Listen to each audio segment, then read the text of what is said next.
The sexual predator.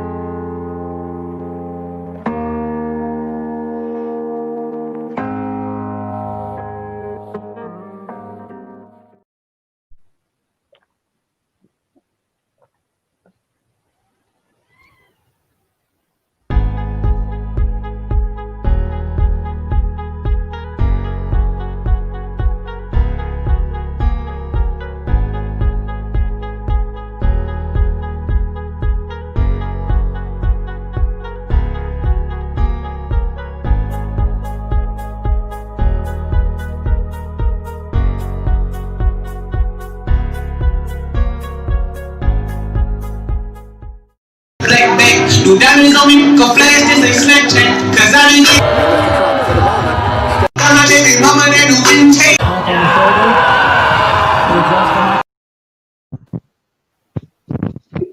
I love that. Hey guys, Welcome what's up? to Mr. Reed. Everybody's a Reed. Welcome to welcome to Bleeding Edge Red Pill 4, where we're going to talk about various topics such as nihilism, the founders of mgtow, the married founders of mgtow, the end result of Red Pill, and Red Pill malaise. This should be fun. Oh yeah.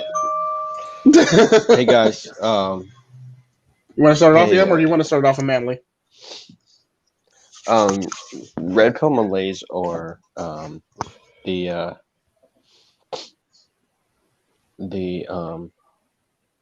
hold on, what the fuck are the topics again? Well, for the newbies, wouldn't it be good to explain what the malaise is? Yeah, Bill. You Oh. want to go? Go ahead. Go ahead. You want to explain it, Manley, or do you want to explain it, Darren? Or y'all just want to do y'all different interpretations of your interpretations of it? No, I'm asking that for a reason. Oh, okay. Go ahead, Yam. So the red pill malaise would have to be. I guess it could be the experience that one has after taking the red pill, or it could, as in looking for these questions and stuff online, or being introduced to the idea organically and building up the knowledge. It's not something that I would necessarily say has to do with the red pill rage, because the red pill rage, I think it correlates to not really knowing fully what's going on, whereas malaise is kind of like sets in after, one has come to like understand a lot of truths about their own existence, or one's own existence, if you're approaching it philosophically. Yeah. And sorry guys, I just had a meal, so I was sorry if I'm a little bit acidy, but Acidy. Like I was just like, Billy said he's talking. I think he said he's talking to Sigma, so he'll be in pretty soon. That's a good thing. Long as he's okay. Well, I'm glad he's okay. I think talking about the malaise is less like, because when you talk about the rage, it's more like we're calling people out to tell them to try to overcome stuff, whereas the malaise is more just us developing like the ability to talk about things more, because the malaise is the more dangerous part of the malaise is not what you do externally and how you may force your anger onto people. It's more. Would you say it's before or after the red pill rage? That's the thing. It's after the red pill rage, because it would be like a general feeling or discomfort or a bit of an illness or an uneasiness, basically, of the red pill. Like you're easing right into it, but like you're uneasy about it. But like it's like one of those, kind of like what we talked about in the first one, where we talked about like you start learning things and you stop because you start getting uneasy or uncomfortable, stuff like that. So it's one of those things where it's like you're easing yourself into it, based on how much knowledge you can take in, or how much of the red pill you can actually take in. So it's one of those things where, like, as you go along, you're easing yourself in slowly but surely. It really has to do with your guide into the red pill. Like the way that I would talk about it is like if you are going through the red pill rage and you don't have somebody who's like someone or some subject that you consider that like that Morpheus component, then you're going to approach it the same way that you would approach, I guess, rehabilitating after like a traumatic experience or an injury, where you're kind of working slowly to sort of like in like a therapeutic way to sort of like build back your confidence or strength. So Because like would you say it's before, after, or the actual stage of building your skills up, or is it just that would before be that? post Yeah. that would be post red pill rage. That would be the feeling that you got, like you're done going through the rage basically, and now you're just basically trying to find your footing. Basically, is what it is. like So think about it like in terms of, because you have people who have accomplished a lot in their life, who then go through the red pill rage. So the skills that they acquired are the biggest are their biggest tool in expressing that, whether it be to become more like ambitious at their job, or ambitious with socializing, or with like their extrovertedness, because in red pill rage you'd be trying to overcompensate or make up for that lack of knowledge in the first place, whereas malaise, I think, has more of like an analysis paralysis type feel to it, or like sort of a feeling of like drifting, of like not accomplishing anything, or kind of it's almost sort of like if you're marketing yourself when you're in red pill rage, you kind of have this whole I'm okay with my flaws attitude, whereas if you're marketing yourself during red pill malaise, you're more marketing kind of like this nihilism. So I mean, it comes with the territory of the red pill, which is trying to be open-minded to knowledge, but it's being too open-minded and not really pursuing any of the ideas wholeheartedly, and kind of being like one foot in the door, one foot out the door type of thing. Because as much as you can learn about something, there's like this there's time aspect of it. So like, how long should you learn about something for how long of a period of time should you spend on one subject? And I think the malaise sets in when you spend too much time on one subject. The red pill rage would set in if you are constantly being berated from different angles of the red pill. So like, this happens to you, then you learn about this in the law system, then you learn about this when it comes to female nature, then you experience a tremendous amount of just transactionality, where all of a sudden you're constantly being bombarded by the red pill, and you kind of don't have a place to really you kind of don't have like a place to be creative about it. Whereas the malaise is like being set in this sort of ethereal, just always contemplating, almost to like a bad extent, almost to like a negative aspect. blood red, nice. Good evening, gentlemen. How are you, blood? Right? Blood brothers. We're the What's up, Elder Monk, aka Sifu? Yeah, but we're talking. The topics today are red pill malaise, the married founders of mgtow, nihilism, and I forgot the fourth one. Dang.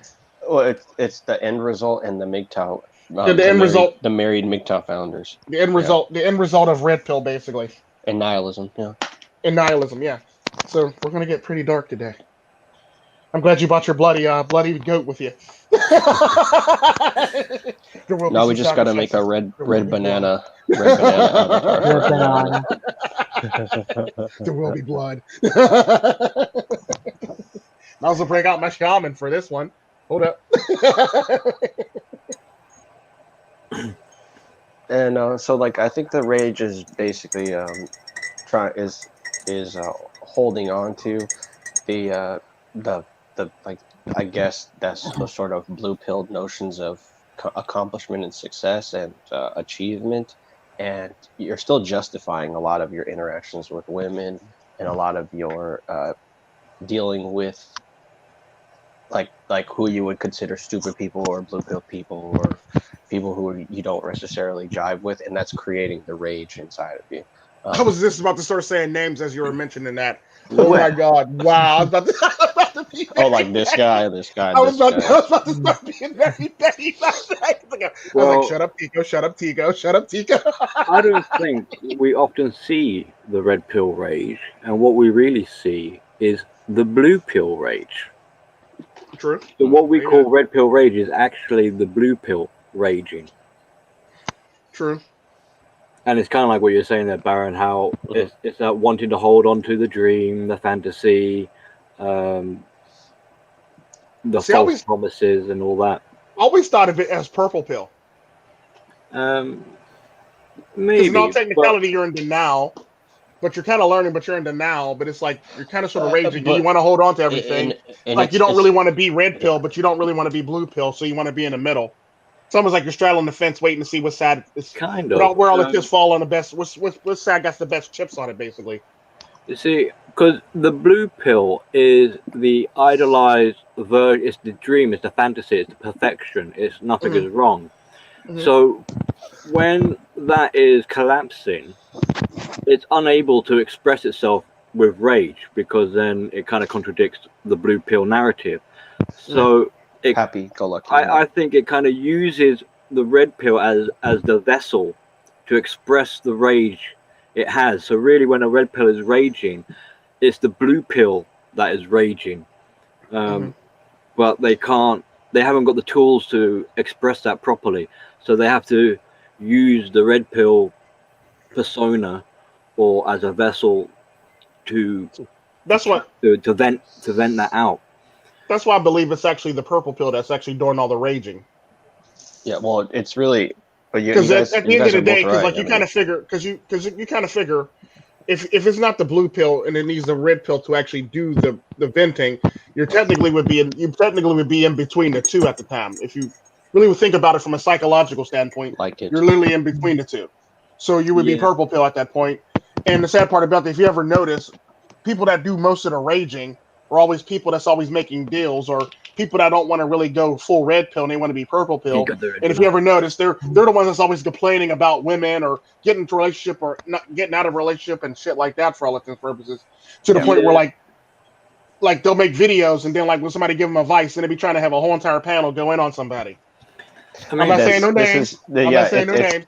It's like a Huh? it's not like their red pill knowledge isn't consistent, because I think more so it's like a kata or discipline where somebody could be, and this will get into some, we'll talk about this later, but it's like all of a sudden they'll be hit with like the need to practice more red pill stuff, but the blue pill you kind of are going through withdrawals, like how Billy the Goat said. So it's like you're weaning yourself off the happy feelings associated with something. And then the people who are in this blue pill rage, they haven't had that pointlessness set in yet. So they like I said, they're equipped with the skills to, I guess, accomplish things in the blue pill world, which is why you could say they're still going through withdrawals after even after taking in all that red pill knowledge. This is typically where purple pills actually come into play most of the times because they basically try to it's basically when I talk about bargaining and like reasoning and stuff like that. Well, God, Totally. if you just let me find this girl and this girl be okay, I won't have to go full red pill. Please don't let me go full red pill. I just want this girl to be the great girl. Then like they break up with that girl, and it's like, oh fuck, making videos about that girl and are mad about that girl, and Now somebody with red pill knowledge trying to give them advice, and now they're mad at them and cussing them out in their own comment section, and then they make a whole entire podcast or a live stream on like roasting that person or talking about that person. So it's one of those things where it's like you're literally going through rage because that person's right, but you don't want to accept the fact that they're right. So now you're angry at that person. So you got to make a whole entire live stream about that person. All because you fell out of a relationship and shit. Which is actually mind blowing to me. And this is typically where I always say, a lot of times when I think of red pill rage, I actually think of purple pill people or purple pillars in general. Yeah, Or like, it's a yeah. difficult position while it's taking place. It's a difficult period of time in that person's life. I mean, it's kind of like the purple pill is that grey area. So if you've got the dichotomous thinking of like all or nothing, it's either red or blue. Yeah. And then the purple is that kind of grey area in between. Well, maybe it can work, or like kind of like you're going through the stages of grief, basically. Yeah. So You got bargaining, bargaining, acceptance, denial, and a couple others. Basically, I can't remember off the top of my head, but like basically that's pretty much the purple pill, because you're in denial that that all this shit about all this shit, and like you really don't want to have to take it on, but you really have to, no matter what, if you like it or not. I mean, I suppose they begin with a bit of cherry picking, so they're going to take what they need from the red pill in order to sustain their blue pill dream preference. Yeah. Yes. But even when they do that, normally after a bit of time, they realize that you can't really cherry pick. You're having to take more and more little components until in the end you make that transition, and then you let go, that letting go phase of, oh yeah, it was all a lie, and then you go full-fledged red pill hardcore all the way. But even then it's a hard bitter pill to really accept and fully embrace. It's kind of like the whole entire concept of Sandman's simps, pimps, and gimps.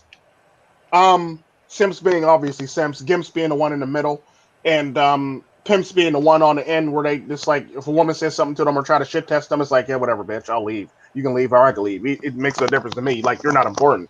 Whereas like gimps basically barely make it through, but like they tend to keep their relationships a little bit long. Gimps tend to keep their relationships a little bit longer than simps, basically. So I would say a purple pill is in between simps and gimps. So that's like the phase between simps and gimps, basically. So you're right there. You're smack dab between simps and gimps. You're not quite a gimp because at least the gimp can actually make it work. It's basically like being a gimp. Basically, you're hobbling through. Took a few shots, took a few injuries, took a few hits, basically, and you're barely making it through. Basically, it's gimp. Basically, like they would say, if you're a gimp, you're gimping. Like you got out of the car gimping, basically. So it's one of those things where it's like, when you're purple pill, you're in between simp and gimp, basically, to me. Then like you got gimps, then you got like you got pimps, which is all the way on the far end of the spectrum, where it's like, yeah, I don't care what you got to say, lady. It's either my way or the highway. I think each person's social circle plays a part in it as well. I agree. And what's up, mgtow on the win? Sorry about that. Yeah, because they always talk about that. The rage, you'll pretty much start to be blaming people who have nothing to do with what it is you're angry about.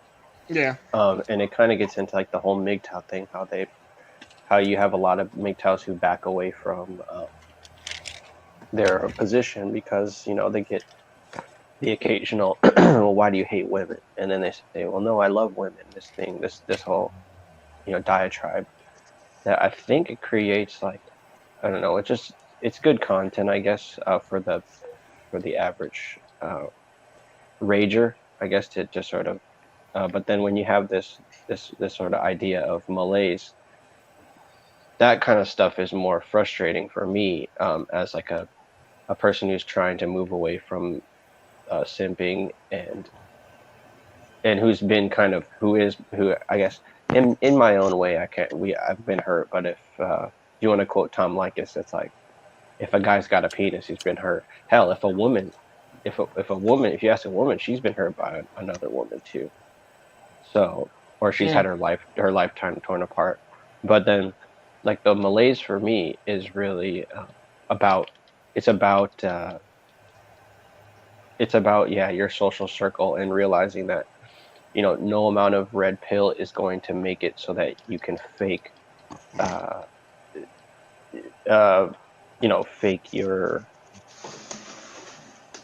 intentions with someone. Either you like that person or you don't, It's and basically based on your knowledge. what he's talking about now is basically like equivalent to like how people always say maintain frame, bro, or be the alpha or Right. shit like that. Basically, It's so it's the it's it's the basically it's one the of those things divorce where from the like PUA. yeah, like It's like heavily divorcing from all of the like the game and the stuff. But then and that's I think the flaw of malaise is like you sort of start to doubt game and things like that, and that's where I think it can lead a person in the wrong direction mhm. in terms of being less less affirmative about one's position in life, which I because it's think. Yeah, go ahead. Sorry. Yeah, there you go. That's a because good place to develop it. the problem with game is it's not the fact that it doesn't work. It's the fact that you're not using it properly for all intents and purposes. The It best way takes you can actually effort. Yeah, it it takes takes a a lot of lot. It effort takes. and it takes a lot of work. You got to actually literally work on it. And it is a numbers game, but if you actually get really good at it, you don't. It ends up not really being a number game for you. It ends up being one of those things where like you'll use it for every aspect of your life if you do it properly. Let it be like I was saying, Getting a getting out of a job, getting ticket, a. getting a Yep. job, getting a raise, getting a promotion, getting a job that your ass your ass don't even fucking deserve. But because you got game, you got the damn job anyway. Now you got to run around and learn the shit. It's just stuff like that for all intents and purposes. So when it comes down to it, so when it comes down to that, when it comes down to it, it's one of those things where it's like people only use when the PUAs only use it to get girls. But Hmm. if you use it 100% and or fully for what it's actually meant, you can actually do stuff like get yourself raises, promotions, jobs. If you're starting a new business, you can actually game yourself into a contract basically, so people can take you on and not the other person on. So it's one of those things where like it works for anything and everything. That's how you use it properly. Hell, I've used it to get out of court proceedings. I've used it to get out of court proceedings, speeding tickets, parking tickets. Oh, I've never had a parking. Well, that's why I never had a parking ticket because I use it to get out of that too. So it's one of those things where like you constantly are always using it to better yourself or to better your chances of getting out of something that you don't really want to have to pay for or a debt that you don't want to take on. One See, dichotomy that's key to the malaise is achieving things that you know are pointless. That's part of the malaise where it's like the red pill sets in.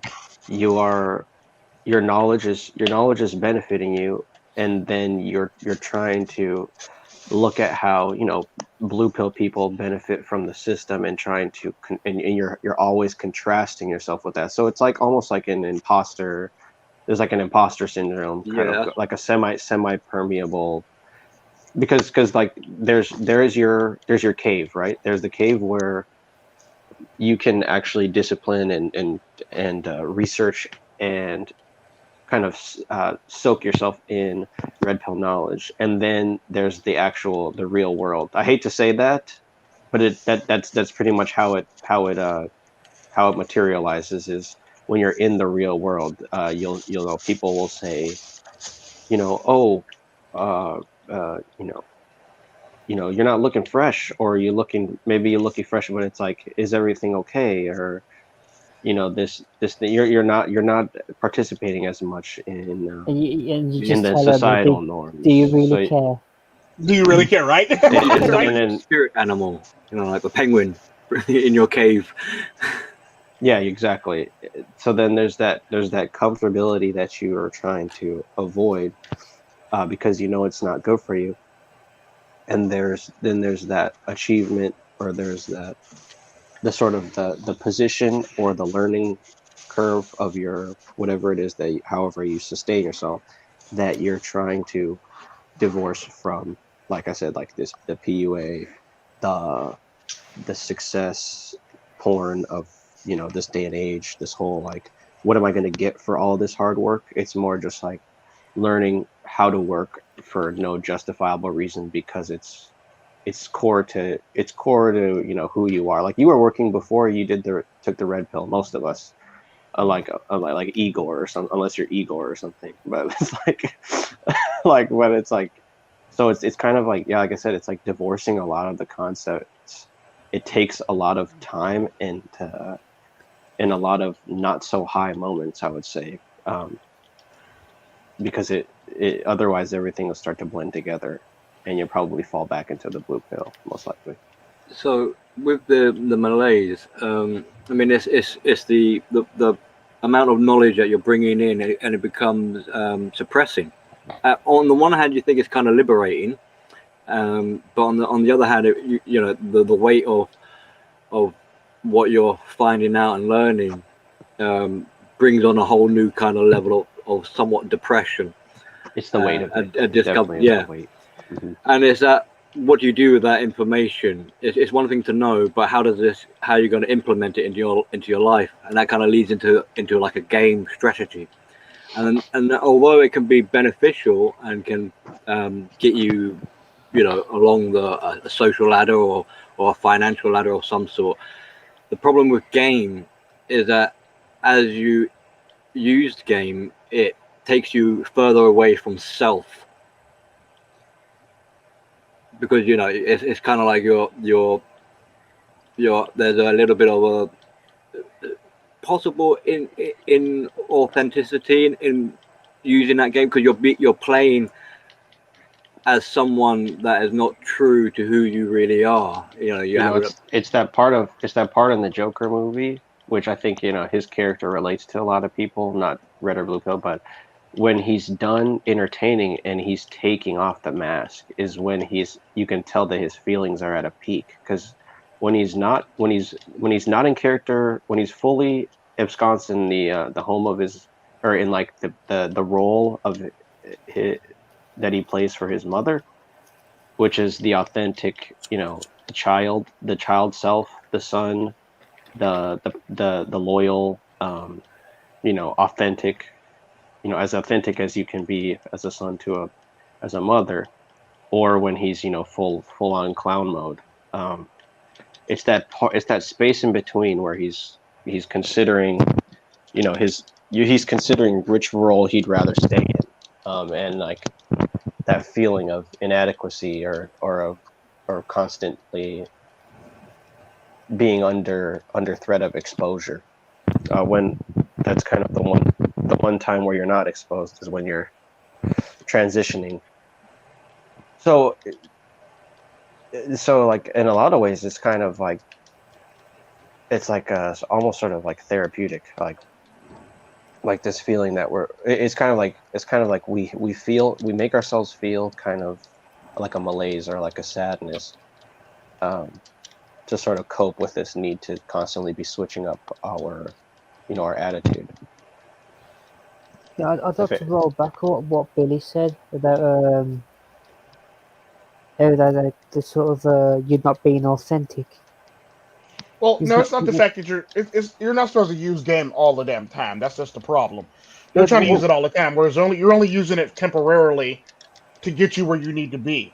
Like I said, like you're not always going to be pulled over by the cops and getting a speeding ticket unless you're me. You're not always going to be in court unless you're me. I mean, well, unless you're other people or you're a criminal. But basically, what it is basically you use it to its fullest extent to get you out of stuff, or to get around things, or to get to something better. Like a good example of using game would be, let's just say, if you have a criminal record, and the chance of you getting this job is very slim because you're a criminal record, and this other guy right here doesn't have a criminal record. You're going to put on your best. You're going to put your best foot forward and use the game that you have so you can beat out that person who doesn't have a criminal record. If you know what I mean. So it's one of those things where it's like we were saying, yeah, denying the social hierarchy while also like taking part in it, like the trademark Sigma behavior, sort of. Yeah. In the UK, we call it gift to the gab. Well, or my favorite is if you ever play RPGs, fast talk excuse. Or understanding it's all a roll, like all of it is a roll for chance. Yeah. Just Basically, like- it's a roll for chance. But the sad part about that, when you're good at it, when you're really good at it, you can sell it. Because like most of but it's basically like you're basically a salesman at that point. It's all about selling yourself, Yeah. basically. I'm not selling your soul, but selling yourself. So when you get really, really good at game, it's one of those things where like you become the best salesman. Let's just say if you're a car salesman, you become the best salesman for that year, out of the whole entire company, over the whole out of the nation for all intents and purposes. So it's one of those things where like if you can use that game or you can bankroll it into selling or something like that, you can sell yourself 100%. It's not the fact that you're being fake; it's the fact that you're being real. yeah. I And guess you really the want the importance to job. selling You those really want the drugs is job, basically, at the you same can't get time. high off your own supply. Huh? Like they have that thing when it comes to selling drugs. It's like you can't get high off your own supply. Yeah, if you want to make money, you can't get half your own supply.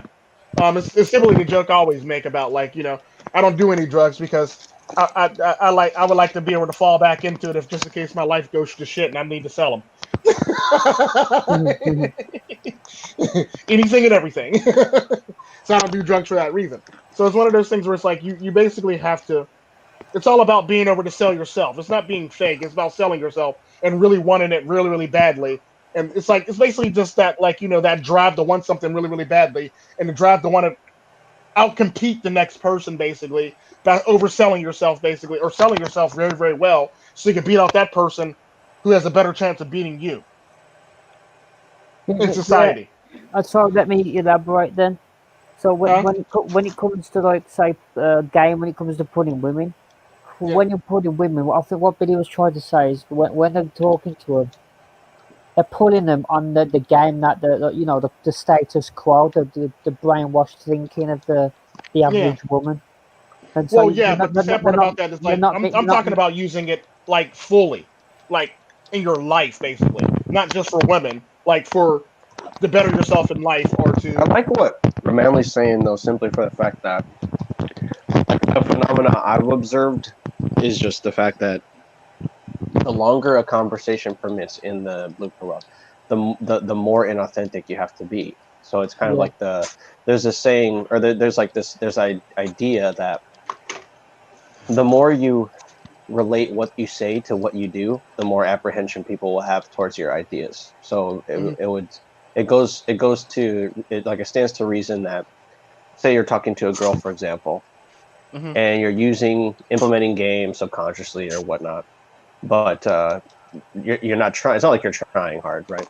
But there is the idea that if you say maybe something about a video game that you might enjoy playing or somebody that is authentic to who you are, that she'll pull away from that. Mhm. And so there's this constant need to uphold some sort of frame, like to what Tico's Well, no, talking because the about. sad part about that's when you know the person's a faker. Because the sad part about that, if you can't sell yourself completely, you're not going to get anywhere.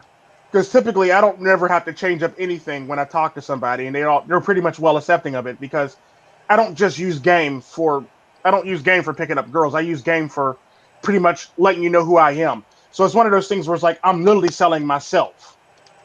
I'm Right. literally selling myself. So it's one of Mm-hmm. those things where, like, I always talk about RPGs and streams. Like, I literally play RPGs. Like, I'll tell anybody that in a heartbeat. I'm not going to shy away from it. If I watch animes, I'll tell a girl in a heartbeat I watch animes. And it's like it's all about how you sell it to that girl, basically. Like, you can sell yourself to a girl. The question is how well you're selling yourself to a girl, and is it Mm-hmm. believable or is it endearing? Because like, there's a difference between being endearing and being like turn off or creepy for all intents and purposes. The best way I can describe it to you. Like a lot of these motherfuckers is like creepy and they can't do that and they can't pull off that. They can't pull that off well. Like I can pretty much walk into a girl and tell her that yeah, I like anime and I like RPGs and stuff like that and I play video games and You she won't even blink. Yeah. who Yeah. I No. think's Right. got mad game. Huh? You know who I think's got mad game. Putin. PewDiePie. Would you PewDiePie? You know Putin. Pewty? Putin. Vladimir Pewty. Putin. Uh I Yeah. I guess so. I Vladimir guess he does have I a Putin. game. mean, the thing with the game, right? The game, you win some, you lose some.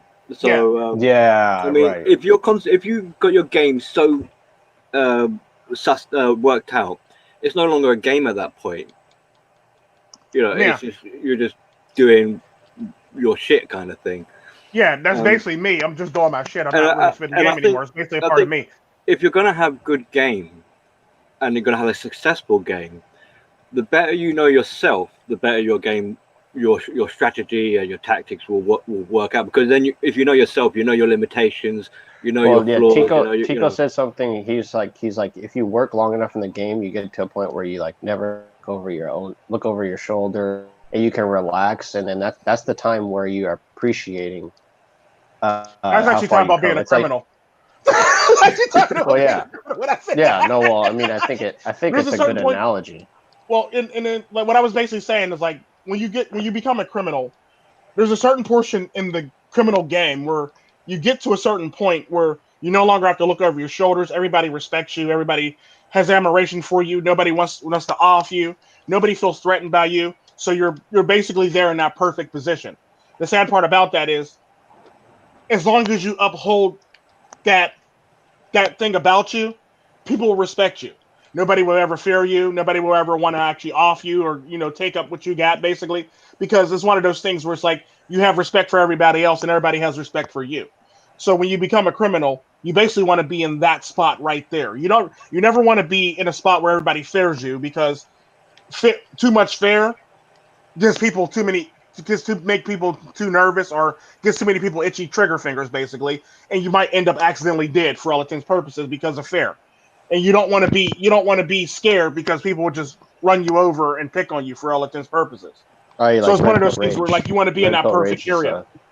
red pill would rage that is where be you can really make people afraid of like your potentiality as a human being, because you Yeah. start to like would externalize it all be this knowledge. sorry?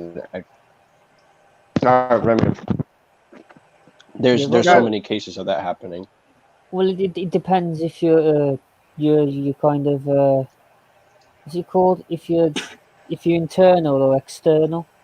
So if you're internal, then you sort of like Or you bottle introvert, it up and extrovert? you sort of manifest it up. If you're external, you're sort of like spreading out the truth everywhere, and it's sort of people are like, what this guy's talking about, you know, and you put mm-hmm. people off. So it depends what type of character you are, really. I bottled it up, but then I exploded towards the end. So Mm-hmm. What's up? What's up, successful endeavors? Glad to see you're doing okay. What's up, Oki? And what's up, red pill, black pill philosophy? I mean, black pill, red pill philosophy. But go ahead, Billy. I know you were trying to Hey say guys, what's something up? before. I was just wondering if that crime lord kind of example, at that point, would it be fair to say that you're no longer playing the game, but you become the game Yeah, for the most itself? part, yeah, you become the Yeah. game itself. Because the sad part about that is like when you start, the higher you go up, there's a certain portion of the game where like you don't have to fear anybody. You really don't have to fear anybody. But then when you start going higher up, or you start looking for like other positions, or like you want to be like the Don, or you want to be the leader of the cartel, or you want to be like you want to be something else basically. Typically it all depends on how you transition into that position, if people are going to respect you or not, or if people are going to be scared of you, because typically If you've been pleasing people all the time. most people who transition up, because it's a revolving door, people always dying and people being killed towards the top. It's one of those things that, do people love you and respect you, or do people want to take what you have? And if they want to take what you have, then what are you doing at the top for them to want you off, basically? Or what are you doing at the top for them to want you to fall? Or what are you doing in second in command for them to want your second in command position? So it's one of those things where you really have to, have like respect, admiration of everybody around you, so you don't have to worry about being off all the damn time, or looking over your shoulders, or worrying about like taking that ride if it's your last ride, basically. Um, so typically, yeah, like you said, you become the game. You become you become the streets, or you become the game, basically. And it's one of those things where they, that quote that they say, "Don't hate the player, hate the game." Yeah. It's Well, I like the mean, player. That's yeah, and something that a it's player. That's something that a player would say, because he's not quite there yet. You got to, So it's one of those things where it's like, you're passing the burden off from you being the player to the actual game. So it's one of those things where, like, if you're the game, if you're an actual game and you're running everything and you got everything on lock, you know, everybody's going to hate you. Nobody's going to hate you, but it's like everybody hates the player instead of the game. You see what I'm saying? Because you can't really be mad at the game because that's how the game goes. Whereas you can be mad at the player because the player is fucking up. You see what I'm saying? Every time we say the game, I keep thinking of Triple H from. I know, right? Time to play a game. It's all about the game and how you play me. All about control. If you can shake me, Yeah, I basically am the game. that's pretty much it. Like that whole entire verse where he goes into it's all about the game and how you play me. It's all about the game. It's all about control and if you can shake me, basically. So it's one of those things where it's like there's the player and there's the game. Well, okay. So then this is with criminality. There's this feeling because you like to think that oh, I don't. As long as I'm an obey the law type person, I can't be I can't be taken advantage of. I can't be swayed. But then you look at the you red can. pill. I know you look at the Can be red taken pill. advantage of and swayed if you obey the law. Because the Right, sad so part you about take. that, obeying a law to a certain point will get you jacked up. Like a good example of that is when I accidentally locked my keys in my car. I was obeying a law. It was my car. I was trying to get my keys out of the car, and the car was running, and the cops still rolled up on me anyway. Mhm.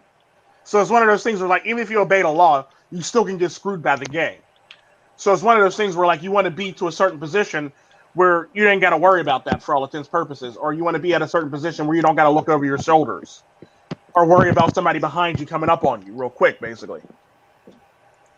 Yeah, the police stopped me once when I was trying to do. I was installing racing pedals in my car, so I was there with a drill underneath the dashboard in the footwell. And, That looked kind of Please. suspicious. See what I'm saying? Yeah. yeah, and they were pulled out like, "Is this your car?" And it's like, "Yeah, man, it's my car." And I had to go back in the house and get my documents. So I was like, "Oh man." See, it just doesn't happen to black people. It happens to goats too. Goats lives matter. Yeah, man. And Billy's.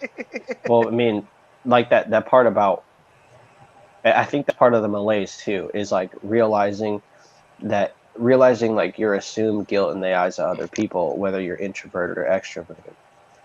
Like because there's no real duality, because authority doesn't see a duality. They see either innocent or guilty, and it's not it's their own fault, and so yeah, you're kind of stuck in that liminality of when's my next crime or when's my next escape, like planning that out, and because you're not at the right point yet where you can't look over your shoulder because you have to constantly be have this impression on people for your livelihood, like for the sake of your own livelihood. So it's kind of like it's almost like a oh wait, I almost said duality reality, but it's almost like you're in two different points at once, and so if you don't have a lot of foundation to tie yourself down to, then it'll probably feel like things are heading in one direction or the other, as opposed to just being still, and stable.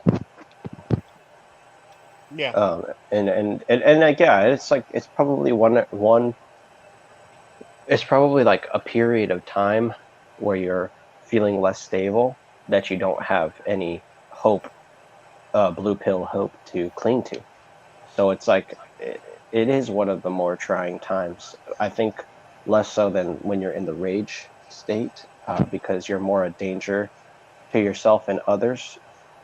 But there's also that that period of time where I said the longer you spend with somebody, the more they're going to relate what you're saying to what you're doing, and that's when you become a danger to them, or to yourself, because what you're saying is no longer like, I guess, it's no longer popcorny enough to actually consume. They have to be engulfed in who you are, by just listening to what you're saying.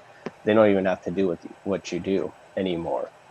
And that's the kind of those are some, I would say, the perils of being honest when it comes to the malaise, and why it's hard to talk to certain people or individuals. and why there should be strategies for, I guess, finding outlets and such. But yeah, but it's kind of like a thing where, and to take it, and I use the example of women too, because that's something that as a like MGTOWs, there's varying degrees of how convicted, like, you can see MGTOWs are. Like, I know, like, there's like Traversable, who said, he likes being nice just because he's a nice person. Or Kingy MGTOW, he said he's like a straight up and down gentleman, even when he was in jail, when he was in the military, and that's, people have always respected him for it. So there's times where being nice can get you burned, and then when you're in red pill rage, you're thinking, okay, well, I'm not going to be nice anymore. Screw that. So you almost change up your whole being, because of your, because you don't like what the game has the cards that have been dealt to you, and then there's like the flip side of that, where like maybe those things come more naturally to you, so you're trying to fight against your own ability to be, a charming individual. Or maybe you're sorry, that was closer to what I said before. Maybe you're just looking at the situation as a, oh, it's my personality, it's my looks, it's this that's making me not appealing. I have to looks max, or I have to. Or you could just be Tico and say, "What's my favorite line? I'm a likable person. Even when A I'm being six an asshole, I'm a a very 6 out of likable 10 person." with When I incredible say a seven, charisma. like when I'm not a 6 or 7 out of 10 with extraordinary charisma, but I usually say I'm a likable asshole. I mean, I'm a likable person. Even when I'm being an asshole, I'm a likable person. So it's one of those things where it's like you literally got to bankroll your whole entire who you are into your whole entire package and not really be scared to ever show it. Because typically when I go out in public, I'm an asshole. I'm probably more of an asshole offline than I am online. So you can imagine me in public. Like it's just like ridiculous. Like you think I'm an asshole online, you should see me in public. It's like, but Can I it's one just of those things. mention? Sorry, Huh? Go ahead. I just got a. I see a comment from Black Pill, Red Pill philosophy about Blue Pill rage and Red Pill rage. Can I just offer a slight Yeah, distinction between the two?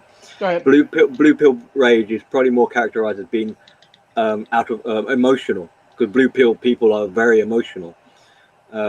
Whereas Sure. whereas with Red Pill rage, that's probably more calculating. So when I did a video about characterizing this as the Incredible Hulk. So Blue Pill rage would be like the Incredible Hulk, whereas Red Pill rage would probably be a bit more like Professor Hulk, where he's got the brains and the brawn. That's a good one.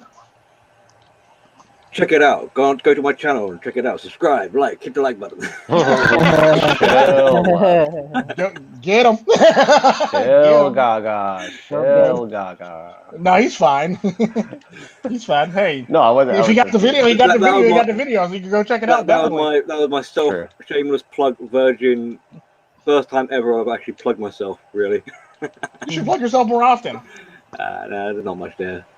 Well, It is I what look it at it is. like this. Not This much is there. Back to this what we were Bleeding saying. Edge Red Pill is just as much your show as it is everybody else's show. So it Oh, was built around you, Amanley, and several other people. So it's like you can sell yourself as much as you want to. I would blush, but my whole head is flaming red right now. You can't turn red. Don't act like you got the. Don't act like you all fair skinned and stuff over there. Come on, dude. Yeah. Normally he's the goat with the glasses and a pipe. Now Yeah, he's the way to goat with go. red. Yeah. No, I've come straight from hell. Right now he's like from hell with the pentagram. Red skin smells like sulfur. Oh, get in Right, there. so like cover, right? Oh fuck.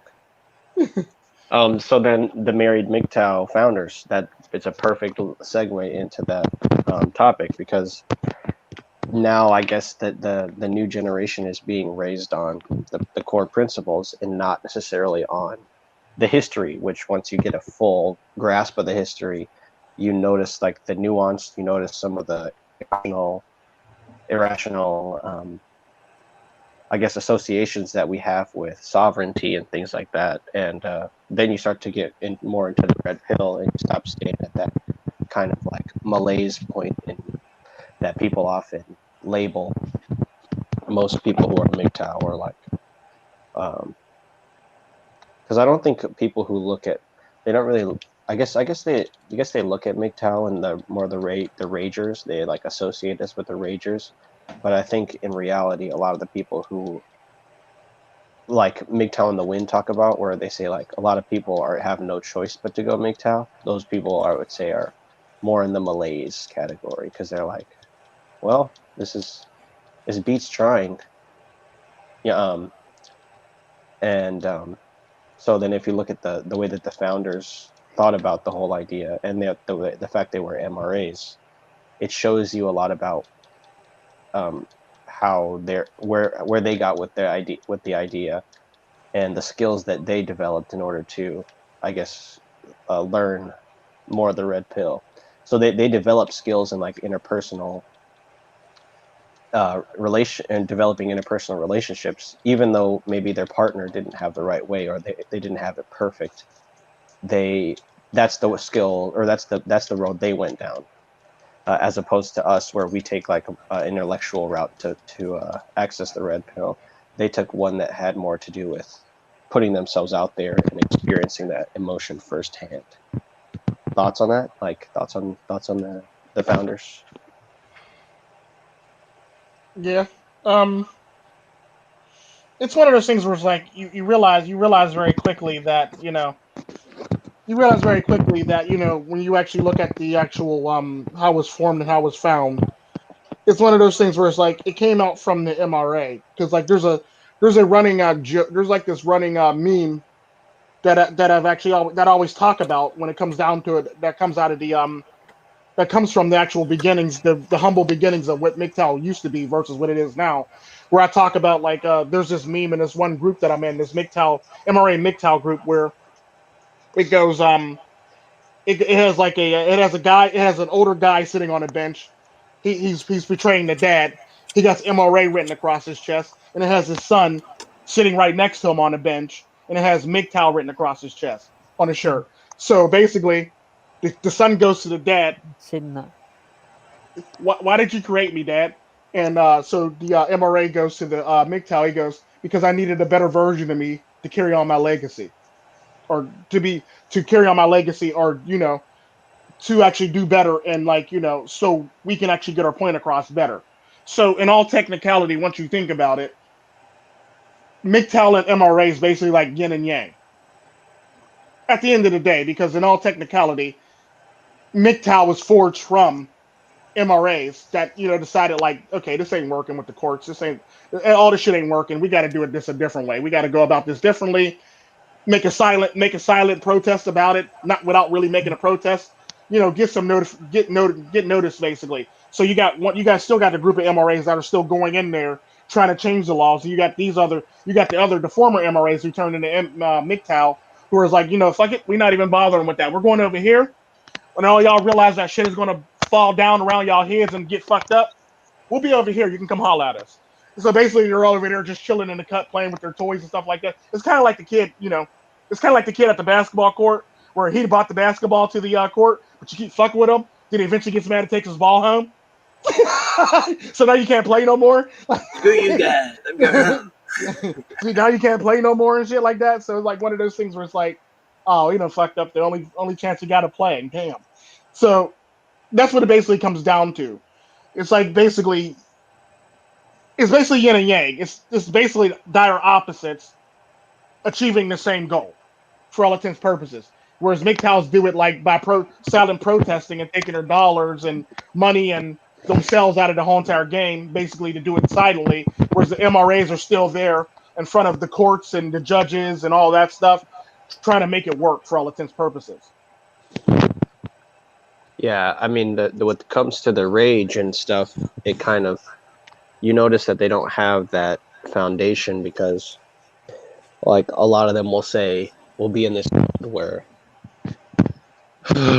like, you're an old man, you've already made your mistakes, this this thing where I'm not going to make those same mistakes. And I guess the malaise is just realizing, truthfully, that whatever road that you go down, you're liable to encounter some sort of red pill learning experience, whether it be, your kids are taken away from you, or, you're falsely accused of something, or like, I guess you just have a general apprehension towards, some of like the blue pill things in life, and that's going to just lead to you suffering in the long run without any sort of real commitment.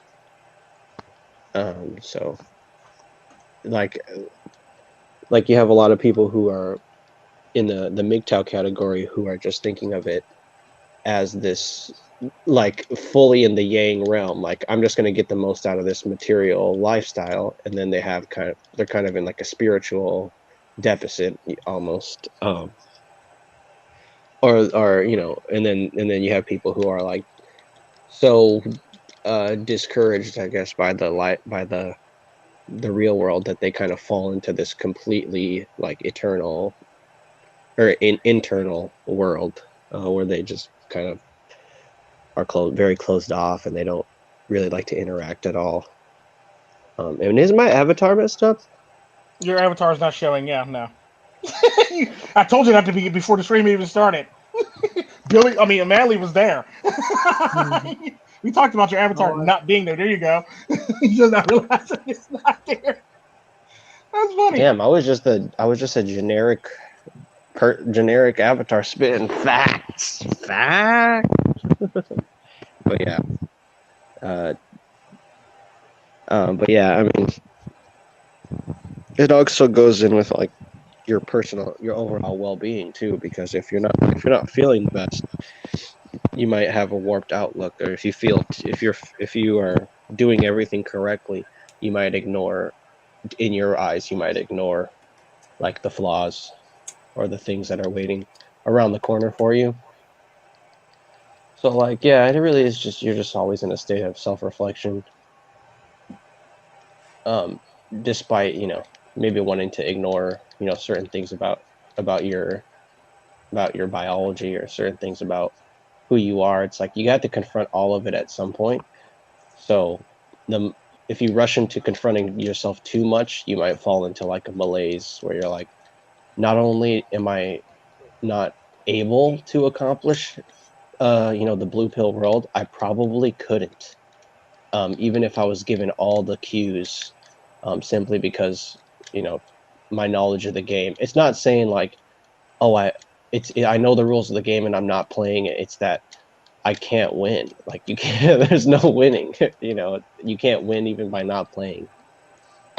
It comes down to the question is like, who the fuck am I and what do I really want? And you never you're stuck in that haze where you don't, there's that much information surrounding you don't know what to like sit down on or sift through. You're just like surrounded by all this red pill knowledge. It's just sort of like that. Mm-hmm. And like, I think like yeah, like without any of the blue pill, after like that blue pill, I guess like dosage, you could be in that setting and still be very unhappy. Like, you could see your kids succeeding, and your wife's doing everything that she should be doing, but in the back of your head, you're knowing that they're being raised in a place where they can be, your kids being raised in a place where they can be falsely accused, or your wife works in a place where people think very much gynocentric and hypergamous, and your job is a great job, you're good at it, and all it is it's a matter of how people view you that's allowing you to maintain your position. So it's just like, it's being surrounded by the knowledge that's it's there for everyone to see, but you kind of take more responsibility over what others make of it than you should, and you really should, like, I guess, try to repress it or try to be honest about what you can't control about it, which I think is also some residual blue pill stuff, like giving yourself words of encouragement and stuff, like it's all going to work out fine. But yeah, y'all thoughts on that? Otherwise, yeah. It sound, I think that one of the problems is because we get this kind of like knowledge and we're learning experiences of what other people are going through, etc. There's this sort of motion, like something is always happening. So that kind of has a slight knock-on effect where, like, adrenaline levels are on the high or somewhat like elevated. So I think what kind of helps would be to kind of remember to be present in mind, to calm, to slow things down. It kind of gets a bit more spiritual and zen, you know, like there is no future, there is no past, there is the present, there is now. The desire of not wanting to desire. It doesn't have to have a rosy ending. It doesn't have to have life doesn't necessarily have to be whatever success it is that we're trying to paint a picture of. Be content with what you've got and grateful, appreciative. Like your life could end tomorrow suddenly for some random reason, and you'd be okay with that. So that's my kind of thought on it. It's more when it gets to that malaise. I mean, it gets uncomfortable because now you're alone with yourself, and it can be an uncomfortable feeling when really you need to be kind of looking at it as if though, well, if you're in touch with yourself, then you're never really alone. You know, you don't need to feel lonely. And you don't need to have the answers. You could be content with... Yeah, like that. There's always this, when you're a blue pill, there's always a solution to your loneliness. Like when you're blue pill, like drugs, like women and alcohol and, you know, occasional joint or whatever, or something harder, like, one of those harder drugs, they have a noticeable effect on you or a noticeable like treatment. Whereas like, once you get past a certain point, you realize that, you give up one addiction and you kind of like feed into another, which you slowly start to realize that there's no getting away from the feeling that you have. So the point is to just realize that this is like this is the state. It is, you are submerged, you are underwater. So. Well, the blue pills, I mean, apart from being highly emotional, I mean, they have to heavily medicate. They're I'm trying to think, would they largely be codependent or not? But they're in quite a lot of trouble without realizing it. Really, without they got fingers crossed walking through life, hoping. But I think the problem the red pill side of things have, like mgtow, red pills, and sort of in general, people in general, is that we always got that kind of, well, what if this happens? What if that happens? So we've got a high level of anxiety going on. What's going to be what's the future going to be like? And because we're thinking of the future and what ifs, we are further and further away from where are we right now. Or preoccupied. That's the feeling of malaise, is being preoccupied. Like if you're working, for example, it's like you feel like you shouldn't be working because what's the point? Then you also justify it based on the goals you want to accomplish. So you're always preoccupied. Yeah, you're everywhere else but here, right now, present in mind. And then when you do become present in mind, or you start to introspect and look within, it's dead quiet. It feels like an abyss. Yeah, it's because you've never spent any time there. You're always spending time elsewhere, daydreaming. you're either daydreaming or spending time. You're spending time with other people, which makes it so you never really spend time with yourself to get to know yourself, basically. Yeah. So the sad part about that is, go ahead. You become a stranger to yourself. Yeah. You don't know who you are. You're like, who am I? I don't know. I don't really know. You know, and that can sound like oh, that's a problem. But I mean, it's none of us really know who we're gonna be until the moment we die. The moment, yeah. That moment, because none of us know what it's like to be 90 years old. You know, so until you've lived your life, you don't really fully know. Because it kind of sounds a bit arrogant. Like, of course I know who I am. I'm blah blah blah blah blah. You know, it's like, yeah, at the present time you know who you are, but what are you going to be like in your old age? Are you going to be the same? Probably not. True. Most certainly not. Well, there we go. Like, I mean, who knows what's going to happen? Maybe you get disabilities, maybe you go senile or whatever. So it's kind of like trying to work out, and life, kind of like what's the meaning of life? That journey of life, of discovering of who we are. Well, you won't really ever fully know until you're dead. True. Which is that kind of ironic twist of, like, you know, you've lived a life to find out who you are, and now you're dead. So what does it matter? And then you realize, well, it doesn't really matter. You know, well, therefore, I should be, if I die tomorrow, well, it's been a good run. You know, I did what I did, and I'm happy with who I am as far as I know. And is that good enough? Well, that's good enough. It doesn't have to be the best, you know. That's how I kind of try and look at it. Yeah, I understand what you're saying. I actually agree with you 100% because, like, I always said if I didn't have children, I'd be a loner. Because that's typically my temperament and my personality. I typically hate people. But I like certain groups. I like certain people to actually like certain people. So I'm what they refer to it. Somebody said it maybe once. I'm a person, not a people person. So as Yeah, long as I'm good people with like a people person can still be fickle and be like, "Oh, I don't really like that about you anymore," and be like, "Well, you didn't. I can assume you probably didn't like me, and you're just been justifying it until this point where you finally show it, you know, yeah. as opposed to being like, yeah, Well, no, because I'm a like, person. yeah, Like, I'm only willing to work with people for two reasons. One, if I like the people that I'm working with or doing live streams with, and two, if I plan on hanging the person later in the live stream. So that's like two into the extremes basically. It's like because when I make live streams, I make them for people with certain people in mind for all intents and purposes.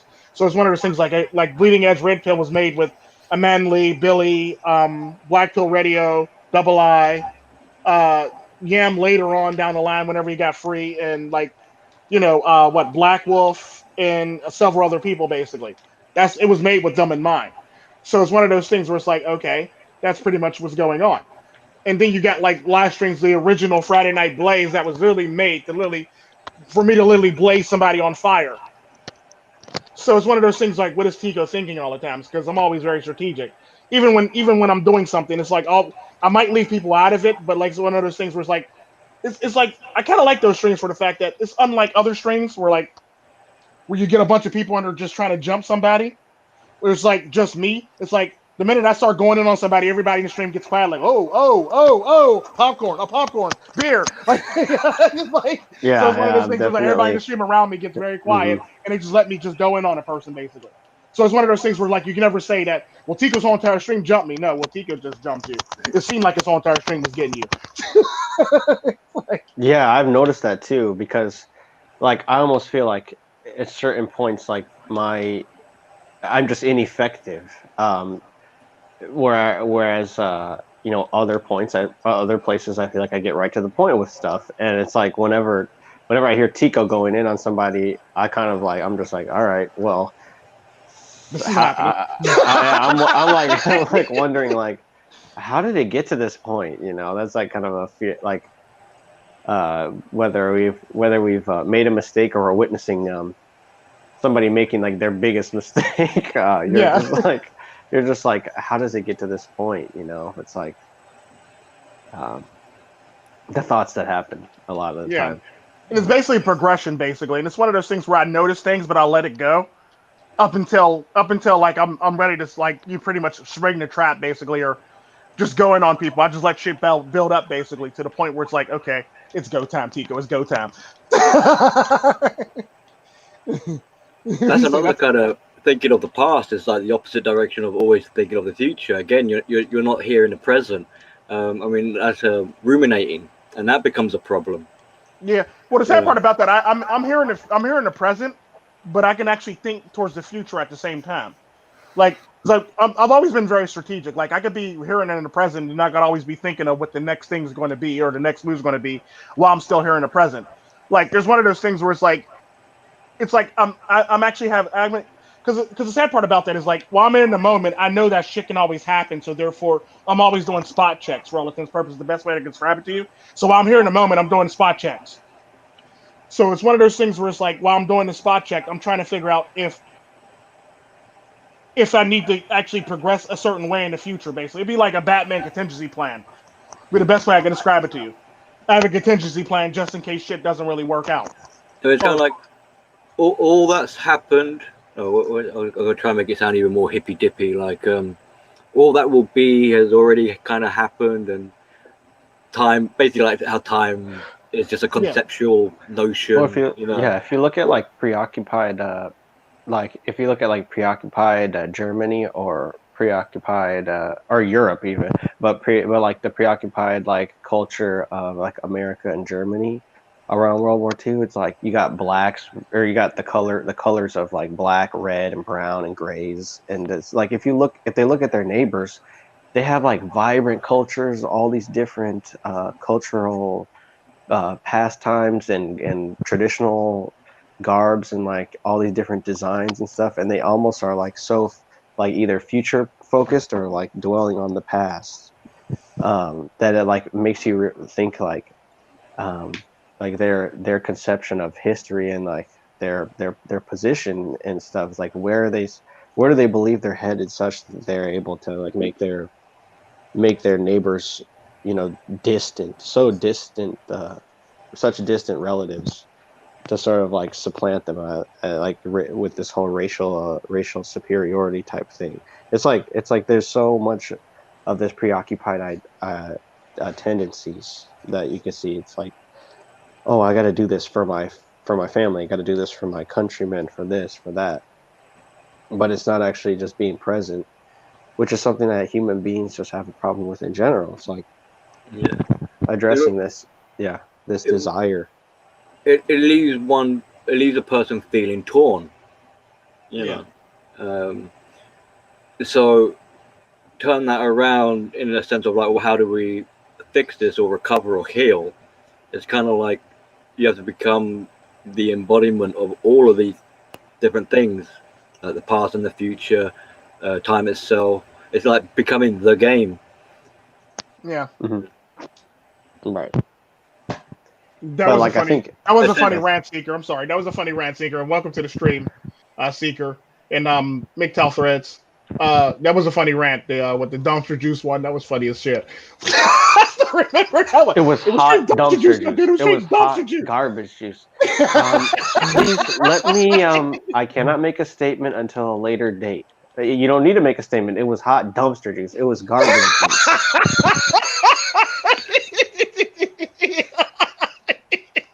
It's like you change the dynamic. Change the dynamic should be on a T-shirt. It Yeah, I really know, is. right? Or somebody need to put hot dumpster juice on it. Put hot dumpster juice on a t-shirt. On a That was hot. T-shirt. That's not straight hot dumpster juice. Hot garbage juice. Oh, goodness gracious, that's too funny. That was a funny rant though. I think that's probably my funniest one. Yeah, I would say so. take care, all endeavors. Hope you're doing well, man. What's up? Hey, what's up, man? All right, see ya. Successful endeavors. It's Make in, sure I'll you have a make good one. make Yep. sure you make it for the TFM one later. Yeah, that's speaking of. I probably should get some sleep because I gotta be. I don't have to take part in that one, but I at least want to be around for it. So the one of the last topics was about you know inhibition and nihilism. How exactly that how exactly that people define that, I think differs person to person or like culture to culture, because there's like the video, there's like that movie of the Indian guy in Great Britain that creates all the Beatles songs. It's like his family just hates that. He wants to be famous and uh, he wants to be like successful, and him throwing off all of that, those like ties to family, is sort of like it's like it's replacing one flawed value system for like another one. So like how does that deal with, or how does that deal into nihilism, and are people allowed to just play like play their cards whenever they feel the time is right, or is there a time and place to play the right, to play the right cards? True. But yeah, like is it always like simple cut and dry just to play the part, like play your cards right? Um, and it's like, when is it all right to like protest the game? Because like for some reason, or sometimes it's actually productive. Like I think during like intense regimes, I think like journalism and open press is like one of the most necessary things, second to a military, like a futuristic military, because people need to be open and honest about their intentions and not create like these whole ideological paths for people to fall into. Not people, but just like the subman and the seriously philosophical individuals. Because the more those people get rooted into an ideology, the less progress like society makes in the future to just create. Like I think created a huge void, where like most philosophers have only focused on like um, a few like very pressing matters of the day, and like to think about pre-Socratic philosophy and the fact that here in MGTOW and Red Pill, it's like, are we addressing a lifelong question, or are we just addressing some sort of societal malaise or something? Like, we're just in a slump and we need to get out of the slump to make it to get back to a greater time in history, sort of thing. So there's a lot of questions there, a lot to unpack. What are what are your guys' thoughts on it? Well, it's falling back into that issue where there's no real men left, isn't there? Fighting Men for left. fighting for what's right now. Because the reason why there's a lot of malaise because there's not enough of us, frankly. Wow. Uh, Yeah, that's true. if Well, there's more, if there's a wider mgtow, then maybe there'll be more productive things happening. Because there's a malaise, it's sort of that grey area where it hasn't reached that critical mass yet. well, you kind of want to become the man that you're wanting to seek, kind of thing. So if there's no male role models around you, you want to be that male role model yourself. Mm-hmm. Yeah. It's kind of like that one quote: "You want to be, you want to be the change you want to see." Basically. That's it. There, great, yeah. Bang on, yeah. Well, I was mentioning it to Tico earlier, earlier today. Like it's exactly with what you're saying. Just to elaborate, like there are peers that I see that inspire me, but there's nobody. Yeah, there isn't a lot of people who I would say like a role model, in the sense that like I participate in that way every single time I think about that individual. It's more like I mean, I have to create my own. I have to create my own. You can look at the other people as examples of what not to be, and that can help kind of shape the direction that you want to be. That's more true than what I see. Yeah, exactly. It's more like that's the only time I ever look to people, is to say like, what did they did wrong, and I think that's like a flaw. I mean, sometimes I look at it as a flaw because it's like all I ever am doing is just critiquing other people, but it's like it's not like they're not going to do the same. I think one of the troubles we all have as part of our human nature characteristic is we have a preference for patterns and cycles, so we go round and round in this hamster wheel, and that in itself becomes the purpose. So we have this idea of breaking the cycle, but but it's not really our kind of potent. Well, I was going to try and be flashy with another word, but our inclination is we don't really actually want to break. Although we talk about breaking the cycle, many of us enjoy being in that cycle.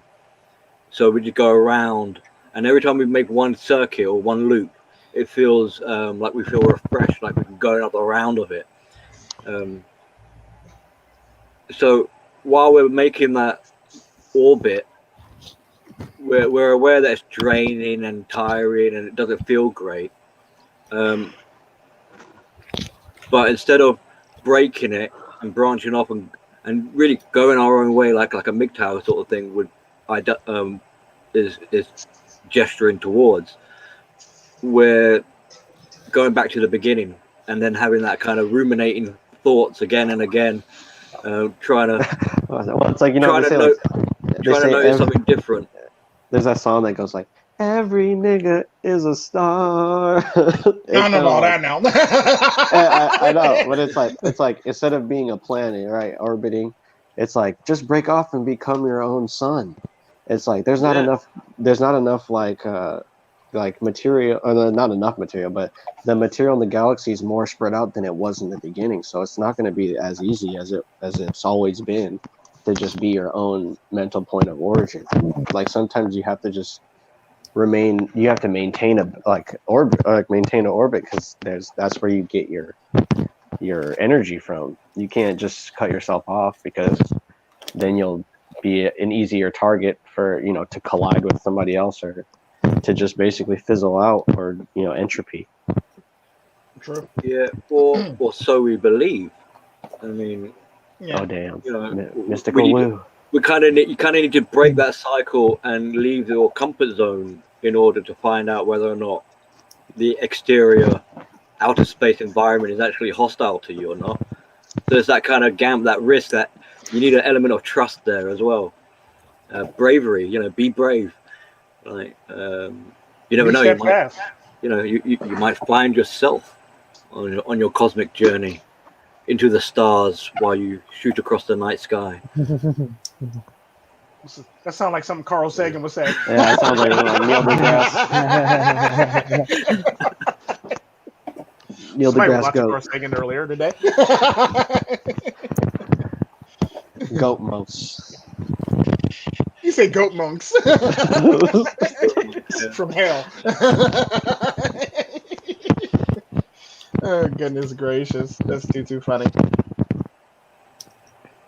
But yeah, I actually agree with both of y'all on that one, because at the end of the day, what it comes down to is like, it's kind of like the quote that Cat Williams say. You got to look in the mirror and you got to focus on your star player. You got to be your star player, basically. Always focus on your star player. Cat Williams gives those black pillars something to think about for sure. Literally, yeah, I know, right? How does a short, wiry-haired guy like become rich and successful and get a bunch of bitches? Right? He only like 5'5" and shit like that. Well, apart from having famous women as well. I mean, it might be a little bit more complicated than you think. Maybe he had to sell his soul, but maybe he just had confidence. So it's like, he literally is 5'5". That's funny as hell. He's actually 5'5". And his name is actually Cat Williams. I wonder what it would be like if you went up to Cat Williams and you're like, "It's over, bro." Meet your S Cat Williams.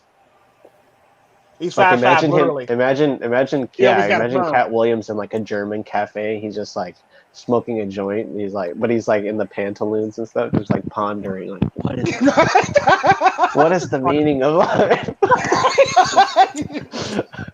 Sometimes he be doing that on stage though. That's the funny part. I think, dude, I see him sometimes. He's a deep thinker. He's a very deep thinker. Yeah, he definitely is sometimes when he's not being funny. Yeah, and like there's actually a lot of deep thinkers that are actually comedians. There's a lot of deep thinkers. I think about the movie Watchmen, like the actor that they play it. He kind of has that vibe of like kind of like this like contemplative type dude, thoughtful, hold down saw that one woman who was in a relationship with a guy and just kind of was just like, and he actually did some messed up stuff, which is the thing. It's like what I was saying about when you're conversing with someone. It's like the closer you get to matching your reality with like what you're saying, somebody's gonna realize like, whoa, everybody has the potential. This person has the potentiality to like, cause me harm or cause the world harm or something. Like, I don't really want to associate with that person anymore. So you kind of have to be careful of what you say, like the way that you say it. True. You can't just be like, I don't care about any of that stuff that affects me. Blah, blah, blah. Like, wow. That person's walking into a pretty dangerous set of principles there. But yeah. God, I try to do something with that idea every time, and every single time I've kind of run out of steam with it. Go ahead, guys. What are you guys gonna say about something? Oh, Cypher showed up. Nice. Cypher to the party. Oh, hey, Cypher. What's up, man?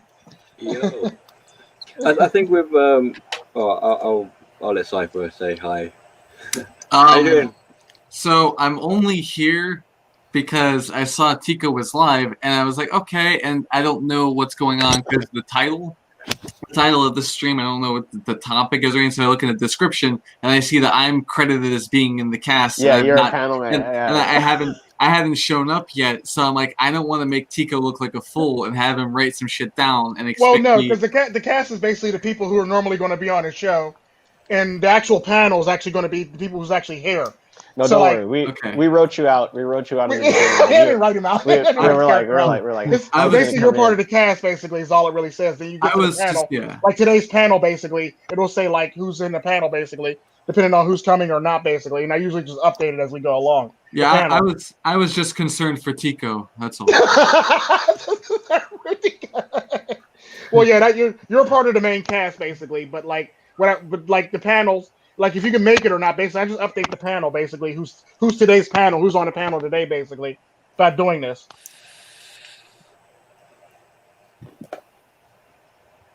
Yeah, but you're good. The topics were actually nihilism, the end result of red pill, and the what is it?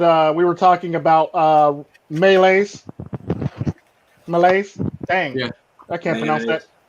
And we're talking about the founders, basically. But other than that, it's I'll just be real honest, real quick, because you mentioned nihilism or whatever. I'm just gonna speak from the heart. The black pill is for faggots. Oh wow! Oh wow! Well, not necessarily faggots. It's just it depends. It depends. Like if we're talking about emo black pillars, yeah, I agree with you 100%. We're talking about people who are like, Listen. Here's the thing. When I say faggot, I mean annoying person. Okay? You understand? Okay. The end is coming. Just if you're so worried about it, just end now. Just fucking. Hey, look. There are ways to make use of this time. Like, if you just don't value shit, then I guess you don't have a circle of friends to speak on. If you don't value shit, then okay, maybe you don't have aspirations. But, like, why do we have to hear about it? If you're so defeated, why do you even talk? That's true. Yeah, it's like a... I understand where you're coming from. That's usually the emo black pillars that always talk, basically. Always going on those guys on a regular basis. They're quite annoying. Haven't made any videos on them lately, but yeah. I usually go on them on a regular basis, but I know exactly what you're talking about. Like, if you're going to already be a defeatist, then why are we even doing this? Well, it's like you said, they don't have a part. If screw being blue pill and being like, I have a relationship, because typically that's who you're supposed to talk to. It's like you're supposed to talk to somebody who's significant, not just a bunch of strangers on the street. Like, yeah, the end is nigh. That whole attitude. Yeah, which I agree with. Or my 100%. My favorite quote: "It's over, bro. It's over. It's over, bro. It's over." Yeah, I was gonna say with like nihilism, and I suppose it What kind the of malaise? fits in Well, like with sorry, We're because talking about nihilism now, and it's pretty much what it he just really sparked is. an yeah, with idea that black I pill. had because it's like the malaise is like just being like, oh, I'm some sort of deprived from that audience that everybody makes for each other when it comes to being blue pilled. Like everybody's so open about talking about what they Blue feel, collective. and there's that whole being closed off where you think like, oh, maybe I don't, and then that's where the brother like having people online and stuff comes in to talk to things with, because you're like, oh yeah, it is public, so it's like you probably shouldn't be too open, but at the same time you're like meeting an idea here, meeting an idea there, and you're kind of like piecing things together one at a time. See, what I was gonna say about nihilism and kind of overlaps with black pill is I think if you just let it run its course, they kind of get to a certain point where it's like you can kind of just say like, and so Right? Yeah. Your No, point is. which is a bit of Why advice I was should I going to do give in this? a separate video, but you know how we've got the no is a complete sentence is a very powerful tool just to say no to people. Well, Yeah. a couple of other words which can help add to that is as a child would be asking is like why, like, Yeah. what, I hate that question when they ask me that. and so it's like so, and if you add that with the no as well, you've got a good arsenal of questioning tools or ways of interacting with other people and their arguments. It's like let's say someone says, "Oh, I'm struggling with my ex-partner. She's taken the house away, and I'm homeless on the street." You'd be like, "Right, so." Like, what? No, it's not to be flippant, but it's like, and like, what are you going to do about that? Yeah. Is that the end of it? Is that you're just going to sit here and boohoo, cry me a river? You're like, do something, Oh, but I can't because I've got no money. Or Oh yeah, why? I mean, there's that kind of like it's almost like a state of being like, well, they don't understand the meaningfulness of talking and interacting with people. They'd rather just be Complain. self-consumed by their problem and try to blame you for not having the solution. It's like, well, but yeah, you're talking to me right now, so this is an opportunity here for you to do something about it, as opposed to just being like complaining about it. Yeah, I mean, it's to counter that because they're trying to. A lot of people when they're moaning, well, I don't want to try and make it sound like it's pettiness, but when they're going through the emotions, they're grieving, they're traumatized, they're trying to explain their situation, etc. There's a lot of like, well, where's your accountability in this? Where's you taking ownership or having some responsibility in your life and what you're going to do with this information? And going back to the black pill and nihilism, it's like, okay, yeah, the world's going to come to an end. Yeah, your life is short. It's bollocks all around. What are you going to do with that information? Is that where you're going to reside in purgatory? There, are you not going to like act upon this insight that you realize that there is the universe isn't finite. I mean, the universe is finite. There are limits.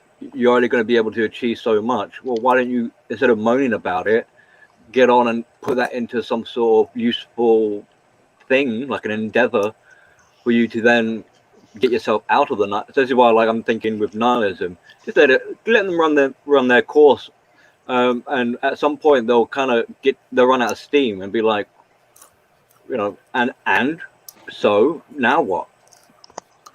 True. Very, very true. Why? Well, like my favorite is like I typically always view them the same way I view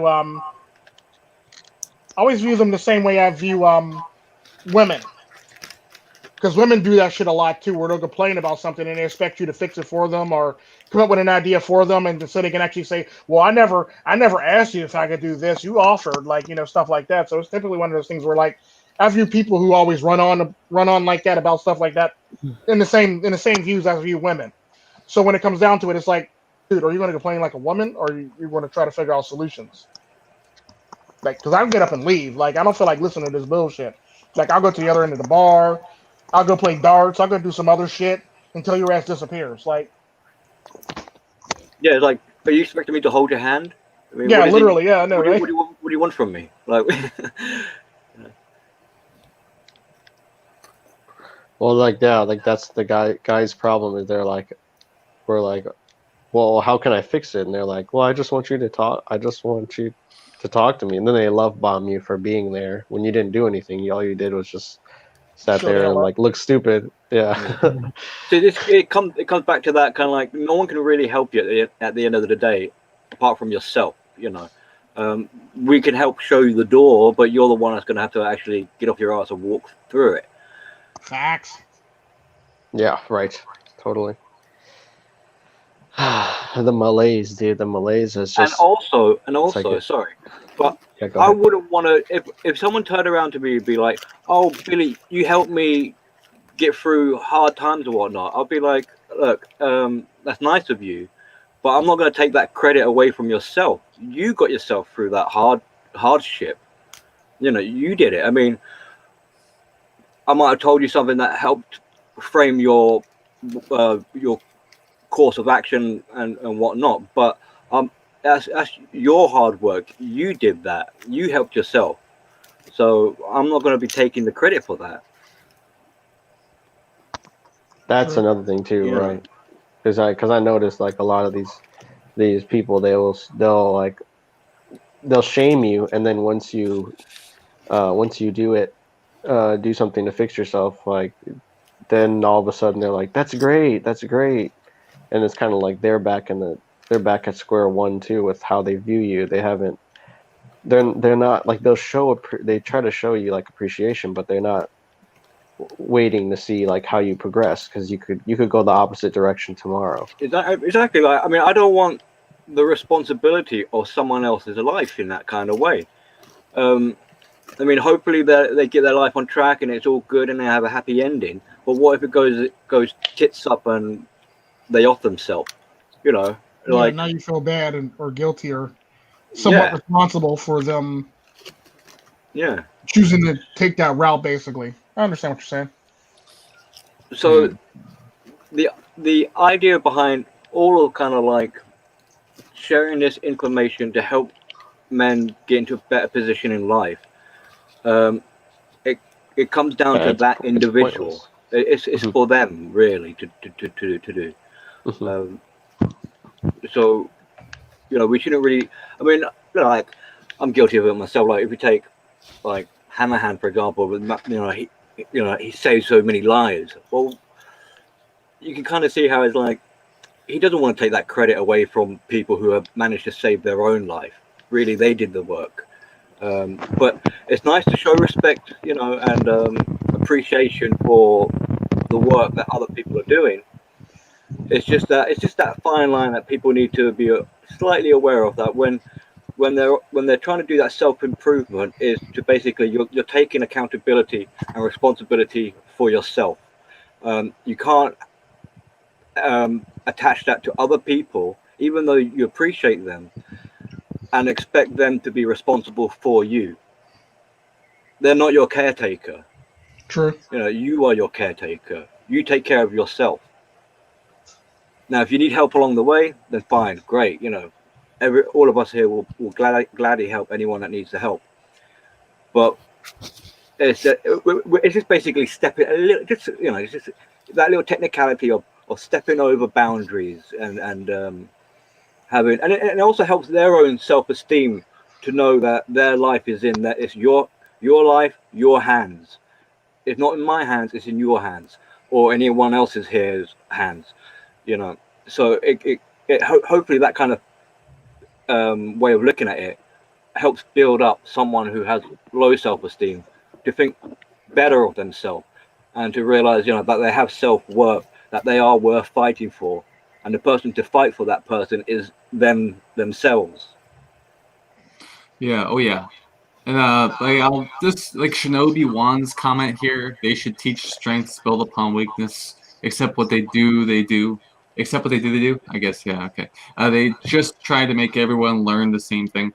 So like the first two things there, they should teach strength and build upon weakness. And that's the thing is like I look at weakness as a possibility to build upon strengths. Like because you're obviously your weakness aren't your strengths. So if, say, for instance, you were trying to work on your weakest of strengths, then something that could be a potential strength would qualify as one of your weakest strengths. You know, if it's only a potential strength and currently a weakness, then yeah, just you have to realize like those things.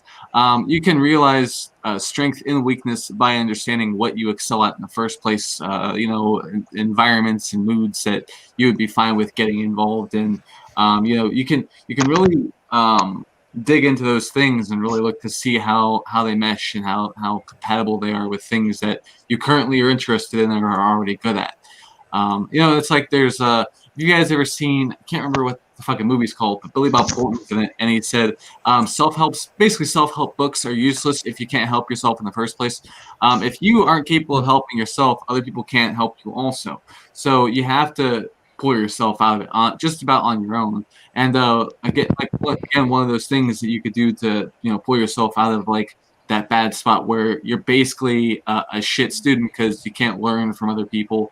You have to be able to learn from yourself and work with yourself first before other people can help you, because really you know yourself better than others. You know, other people can't help you if they don't understand you, and you're your best in terms of talking about problems you have. You're the best person to make comment on that.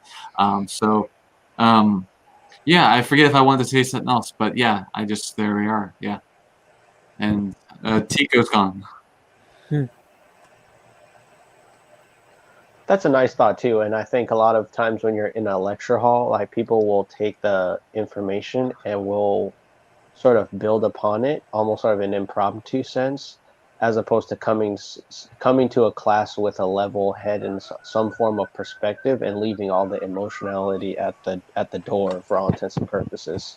So it's like that they have this way of like focusing so hard on the subject material, they forget that they're actually participating in the very thing, like in the ivory tower, where it's like that's how you get all these groups and movements, because like they don't have any sort of self-respect. They don't have any sort of self-respect, but they don't have like agency. Self-awareness. Yeah. So it's like you can learn so much about something, but then it's like if you're not acknowledging that you have a part of it, like your role in it, then you're more likely to just enact out the more powerful things in it, which probably is just like all the negative things that you're fearful about when you confront like some information. For example, you're like, oh, I hate that so much, I'd like to fight it, and then you end up becoming it. And it's like what he was saying about being a student. It's like if you can't learn from your own mistakes, then how are you going to be able to say like, well, Lewis and Clark fucked up when they traveled across, like because they didn't include enough women in their travels, or they weren't black enough. It's like, wait, that seems like it's pure projecting. It seems like projection. I guess. I think we need to take it from a slightly be your own parent, be the parent that you never had, because because the way we behave, a lot of us, if we're being brutally honest, act like children. Not only do these, like say, the women have childlike minds, but a lot of us have childlike minds. We like to think in childlike ways. We're dreamers. So to be the parent that you never had, and if that means having to show yourself some tough love, or to outsmart yourself because you know what your behaviors are like, then do so. I'll give an example. Yeah. I used to be a weed smoker, and I knew if I had money, I'm going to spend it on weed, right? And came a point I was like, right, I'm gonna quit. Now, how am I going to do this? Well, I had to it's almost like a slight out of body experience, but I had to sort of look at myself like, knowing my behaviors and what I'm like and how I'll probably justify this, I'm going to have to do something something I haven't done before. So how I got around that was like, right, well, I'm going to delete the number that I get the weed from. That's going to stop me. And I'm going to deplete my finances so that I won't have money to buy weed. So I deliberately put myself into the gutters. And then a month went by. I made it was August the 1st. I was like, right, when that day comes along, no more weed. And then a month went by, 2 months went by, and I had all the side of the withdrawal symptoms. And while I'm going through that withdrawal symptoms, like gagging for a spliff kind of thing, I knew to myself, no, stay the course, see this through. You know, things will get better. Even though I forced myself into being uncomfortable, and I accepted that. And I haven't smoked now in over, weed. I haven't smoked weed in over like August that went by was 1 year, so 1 year and however months, like 2 or 3 months. Haven't regretted it ever since. You know, it was one of the best decisions I made in my life. Not smoking weed. Well, no, you know, by No. being the Yeah, parent no, I never take had, it. and knowing and being honest with myself, and knowing that, look, if I don't Yeah. do something radically different that I'm not used to doing, as in like make myself uncomfortable, things aren't going to change. I'm just going to continue in denial and then have even lower self-esteem because I failed at something I wanted to do. Yeah. And I'd still be smoking, and my finances would be all over the place, blah blah blah blah. So, best decision, yeah. And Yeah, it's I can relate to that because it took me 2-3 years to quit cheese. So that you know that was a battle and a half. That was 3 years. So I could sort of relate to that. yeah. And the more we kind of practice these sort of behaviors, like become comfortable with being uncomfortable. That's how you kind of like break the cycle. That's when you're Exactly. doing Exactly. something that you're not normally doing. And then you can, it's like replacing bad behaviors with good behaviors. Exactly. I found that replaced mine. I mean, in my particular scenario, hummus. I started Almost. using hummus on everything. Yeah. And the same thing, I mean, that kind of So approach can be applied into, what habits did you find? sorry, What habits did you find to help you? well, I smoke regular cigarettes more often. Oh, yeah. But at least I was off the weed, you know. Yeah, no, fair So enough. that'll be my next, you know.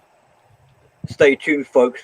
Give it a year. We'll see what happens. You know. What is that, But that'll be the next. Forrest? Because I like what Forrest is saying. He said, "I made beef liver." I think that's mgtow. What are you talking about? Are you aware of mgtow ever mentioning antinatalism? I don't even. I'm not even quite sure what antinatalism is. It sounds like being against birth or something like that. I guess not bearing children. It's Or, not the fact that they're against bearing children; it's the fact that they're no, against the yeah, laws got it. Yeah, that goes into it. yeah, because I guess men can't bear children. That's Corvette's disease or Corvette syndrome. However, they're getting close to actually having it so men can actually bear children. Like carry a child. Hmm. Very close in the research on that. I want to carry it in my bicep. I mean, it's No, close. child, It, no. Let it go. it's close. It's closer to where I eat. Twins. Yeah, twin babies in both my arms.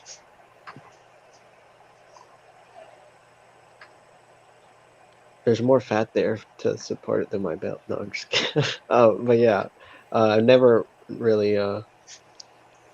No, they're kind of all about no kids, so it's kind of like they never really talk about the laws. In fact, I've heard a lot of MGTOWs who are like, or so-called MGTOWs or whatever, like who are like, um, they actually like praise the marriage system. They're like, or not marriage system, but they're like, people don't acknowledge that there are real good marriages out there.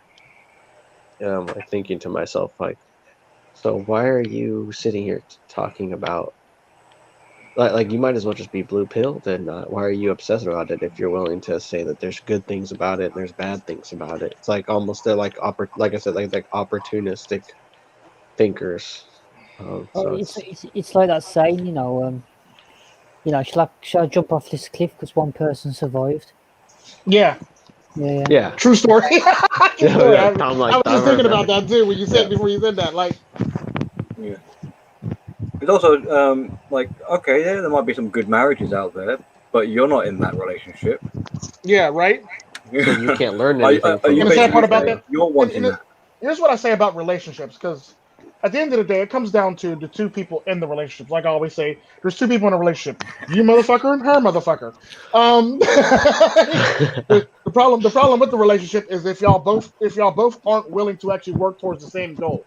If one of y'all only want to work towards the goal and the other one person is not working towards the goal, then it's not going to be an amicable relationship. If and vice versa when it comes to man or woman, if you're both not willing to work for the goal, then you're not going to be successful in a relationship. That relationship is going to go south. If you both are going to work towards the goal, then it's going to be more successful. It all depends on how much y'all both are invested in that relationship to make it so, for all intents and purposes.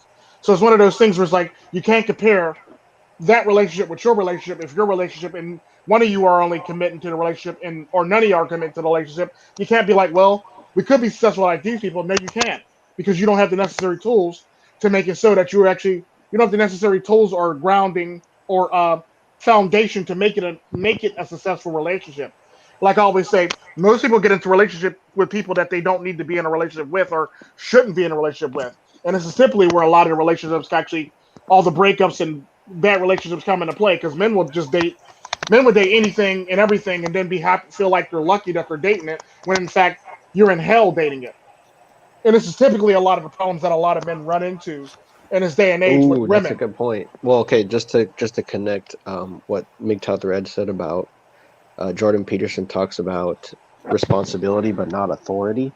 It's like Yeah, the authority that you get when you have kids is something that, like a lot of people can't cope with, especially if they're not predisposed towards like having authoritative positions, or if they don't have that ability to actually lead, because then they're labeled and they're they're like I don't know, pejoratized or whatever, but if they're labeled and they're made a person where all this responsibility is cast, and then like they don't have the ability to like say how like say if things authoritatively, so they end up either abusing the power or they don't have any power.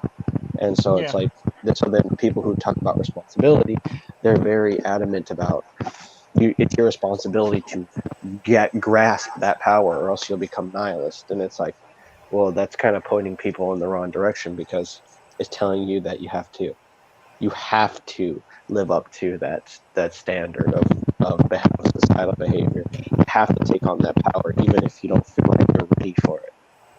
And so, I mean, that is true. But then when people get lucky, or they get laid or something, and then serendipity awaits someone who thinks that like they're grasping after power in the right way, only to find that now this power is something that's completely screwed up everything that I liked and enjoyed doing. And it's like there's a lot to consider when you're looking for responsibility. Like that's why I just watched him to like Jordan Peterson to like critique and observe his people skills, because I noticed a lot of people just going at him, going at him. So for me, it's just a phenomena of like group think, for me to like look at people, listen to him, and he says something, and then like some people react, some people nod their head, but how close is it to the actual truth, is like what I always like watch why I always like watching him. So like I just to build on it, or just to like clarify, like I pretty much follow the whole antinatalism thing too, because in order to have kids, like it's recommended you should get married, and that leads to and cohabitate, that leads to all the problems and things like that. with power and authority now. So just to clarify that, like, I would say, I'm open to the idea of not of letting humanity go extinct and stuff like that, or not having or recognizing my role in that possibility. Gotcha.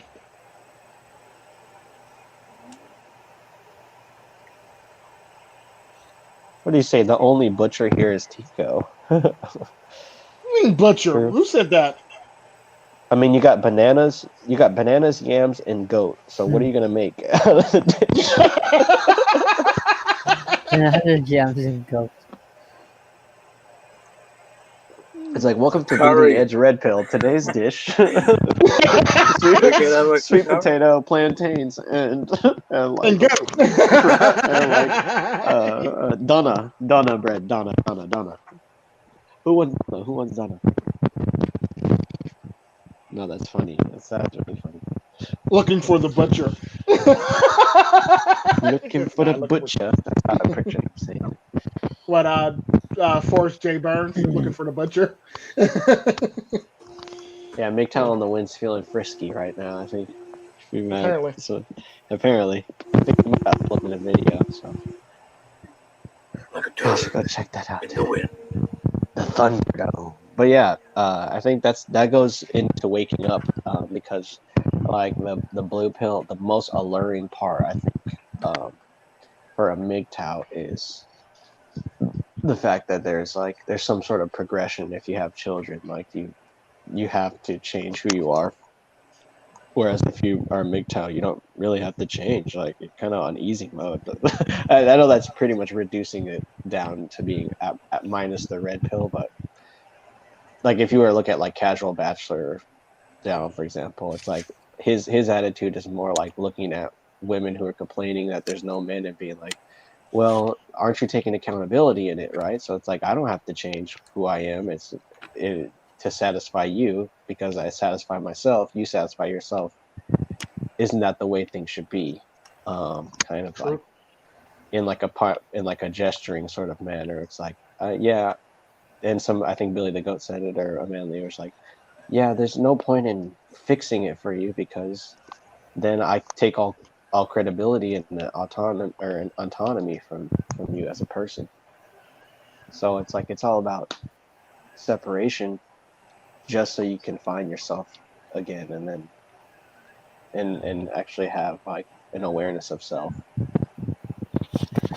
But yeah, I'm just looking at like thumbnails of the anti-natalism stuff, and I might have to look into David Benatar and find out more information about that. But that's an interesting subject now to ponder.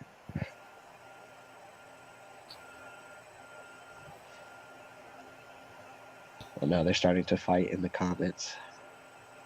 Oh, good lord. Why is Win fighting somebody?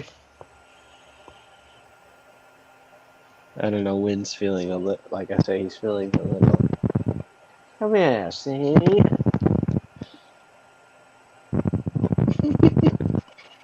Put him up. The pink mgtow. Exit, stream left.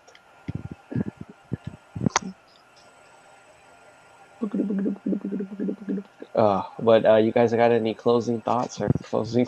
That's the second time trying to wrap this up. But do you guys have any thoughts about anti-natalism, or did I come in after you guys already had said your piece about that? Anybody else want to talk about antinatalism? I have to give it a bit of a ponder. Not too Gotcha. sure. Yeah, I mean, it's like, oh, what is reproduction even? Oh, is it art, or like This guy. For real, at that point, it's like, okay, do we want to turn it into something more ridiculous than it needs to be, or do we want to make it something more realistic? Because they have SYSBM, you have people like, gonna go on, they're gonna find something because they're unsatisfied with what they got, and then you get the man up argument, which is like sometimes it falls on deaf ears because it's said in the wrong like company, just has no weight. Like if everybody has a childlike mind, then man up is pretty much just like, you know, it's like the teacher from Charlie. I almost said Charlie Wonka. Freaking Willy Wonka, you mean? no. Not It's Willy the Wonka. wah, wah, wah, wah, I heard Oh, a Charlie Brown. feminist Charlie version Brown. of that where they say "get over it." So Yeah. women hate hearing that one. Get over it. Yeah, women hate hearing it, but they like to say it to other people. Yeah. I've noticed. The other thing was You're not nice. I never claimed I was nice. the other thing around I anti-nice. like that because that's the thing. It's like we don't make promises. Society makes promises that like men are gonna be either good or bad, and that puts us in a position where, yeah, it's like, oh, you're not gonna be nice. It's like, when was it my job to be a nice person? Like I've never said I was nice. I'll tell people that in a heartbeat. You're not being nice, Tico. I never claimed I was nice. I don't know who keeps telling you these damn lies about me, but I need them to stop because I'm about to punch somebody in the eye. Well, it goes back to that inauthenticity too. It's like I think a lot of men they believe they have to be nice just because. Where it's like what I was talking about earlier is like some mgtows, they just like to be nice and cordial just because that's who they are. But that doesn't break any. It's not like it breaks who they are. Like Yeah. I don't think people are naturally like a majority of people are naturally like as much of an asshole as Tico is, but yeah. but I'm Thank you always for the compliment. exactly like I'm just like I think I actually am like an advocacy for being an asshole, even though I mean that's not like the most glamorous thing ever, but it's like that might be a good thing for people to think about. Like maybe I shouldn't be so nice. Or because niceness is, like I said, it's the socialized thing. So the nicer you are, the older you are. For all intents and purposes, it's like the longer you've lived in this system, the more you've been conditioned to be just a softy, Yeah. for lack of better words. So it's like the youth is being an asshole. That I can very much see that. It's like you could see when a kid doesn't like somebody, they're just like, fuck you, like I'm not, like The I'm gonna sad part choke about you that out. is the thing about it, like me personally, when it comes down to it, because I always said like I can be a nice person whenever I need to be or whenever I want to be, but typically that niceness comes from logic or from a strategic standpoint. It never comes from the heart, because people always get this confused. I have this friend that I'm friends with who says I have a big heart, and I go, no, I don't. She goes, you have a really, really big heart. I go, you don't really understand how this actually works. Like, I do things based on strategic thought. There's a lot of thought that goes into the things that I do. So there's a whole thought. There's a whole thought process. Yeah, it's almost like behind everything that I etiquette do. as opposed to like just Like, being nice. Yeah, I'm not being for nice. no I'm reason. not being nice because I'm nice. I'm being nice because it's etiquette, or I'm being nice because strategically I know I have a plan for this niceness, basically. So it's one of those things where it's like, how can I bankroll this?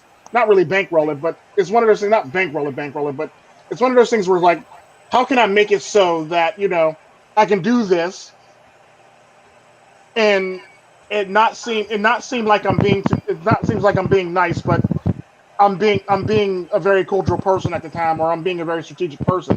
Because I think when I do things nice for somebody, I think long term, basically. So it's almost like for me, when I'm being nice to somebody, it's almost like I'm investing in a stock. If that's the best way I could actually describe it to you. So it's basically, for me, being nice to somebody is like me investing in a stock, and I expect that stock to grow or be better. If you know what I mean. I don't want to sound like Yeah, and their feelings aren't your responsibility either. yeah. So, So it's one of those things where it's like, I don't care how you feel. I just want you to grow.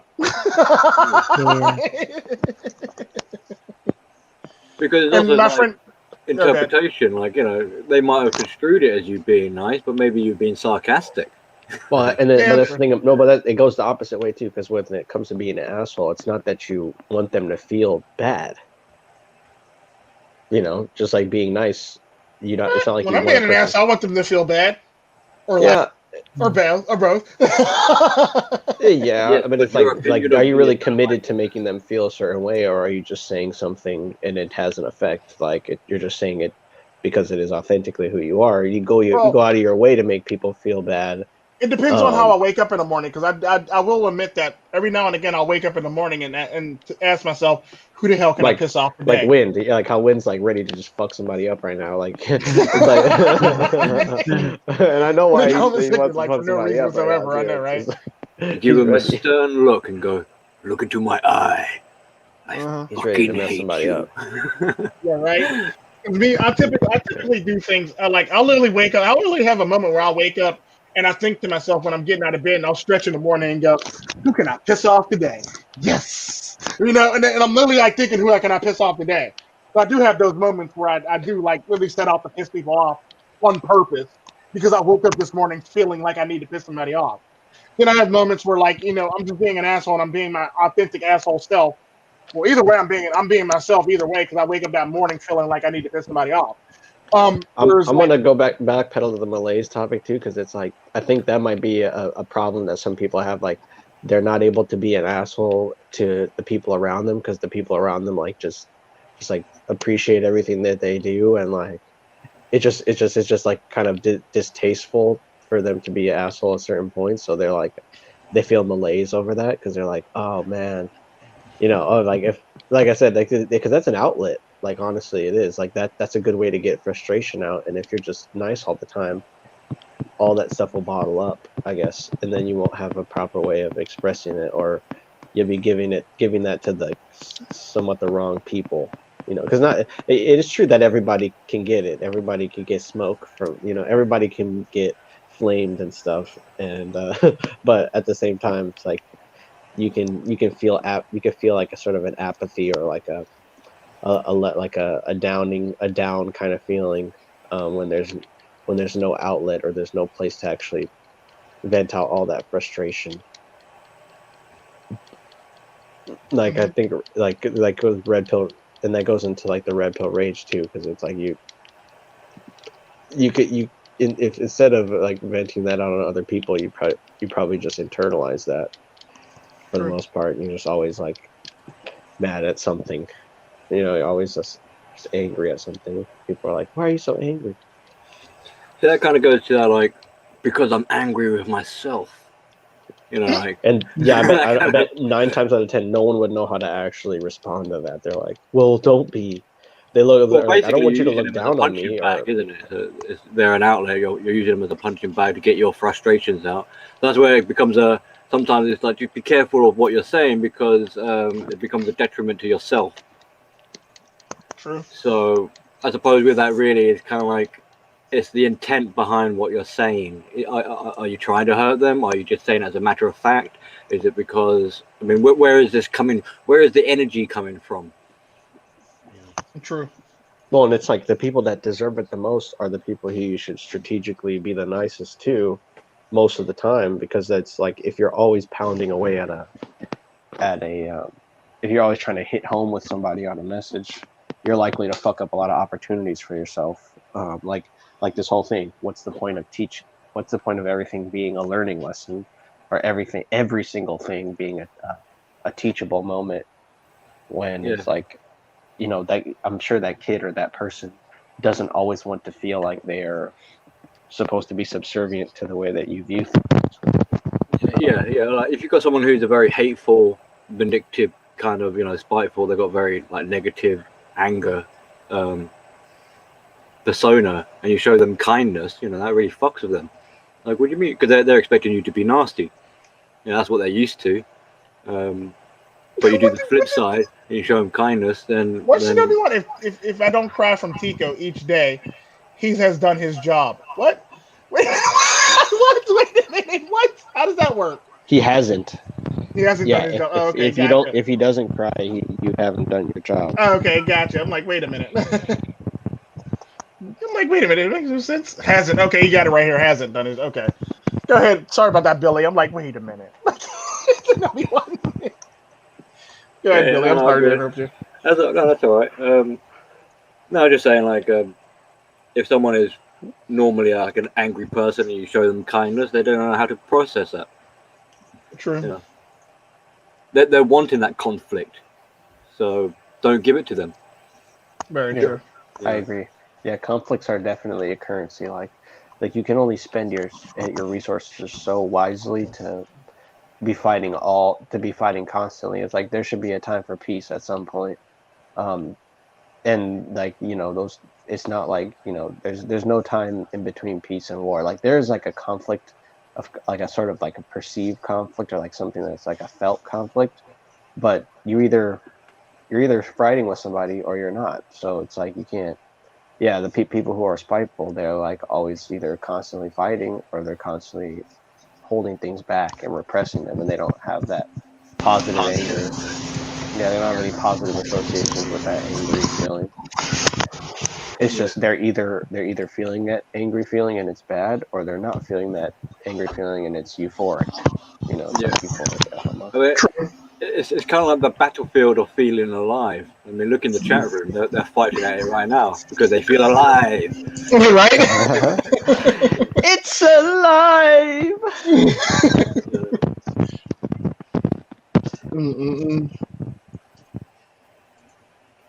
Go for open palm strikes. No hand-breaking big skulls if you're not making any money from the fight. Well, you're a trip. Yeah, I mean, you don't want to chop somebody's, because that's the thing. Like a lot of people will be talking to you, because when people are silent, I never want to hit them. But it's like, like if I just sort of like move my palm up like past their chin towards their like forehead, I might cut the tongue off. So that might be bad. Like, because that's most of the time when I want to hit somebody, it's because they're just like, you never do that, and you always do that. And then like all of a sudden their tongue's on the ground. And you're just like, why did I palm strike them in the chin? Yeah, so they can bite their tongue off. Nice. That's most of the time. Or you could like, I don't know. I remember when one kid was jumping down the stairs and I kicked him in the chest and he bit his tongue. I literally taekwondo kicked him in the chest and he bit his tongue. It was the funniest shit in the world. I don't know how that worked. Like just the windpipe just sucked the tongue out. Like it was like the funniest shit in the world. Because like he was jumping down the stairs. He should have been jumping down the stairs in the first place. And he had his mouth open while he was jumping down the stairs. And I remember I roundhoused him in the chest as he was coming down. So I smacked him right in the chest. And I don't know if like his chest like deconflated. Pushed the air out of him and his tongue out. So he literally bit himself in the tongue by the time he hit the ground. It was like the funniest shit in the world. And that's so fun too, because it's kind of like it's like a theme. It's like they couldn't bite their tongue, so then they end up biting it. They literally bite their tongue off because they couldn't watch what they said. It's just like it's sad, but yeah. Like the sad part about that is I will tell you in a heartbeat. I think I was like a teenager when that happened. Yeah, I was a teenager when that happened. The sad part about that is I'm willing to bet you any money I couldn't pull that off again if you paid me to.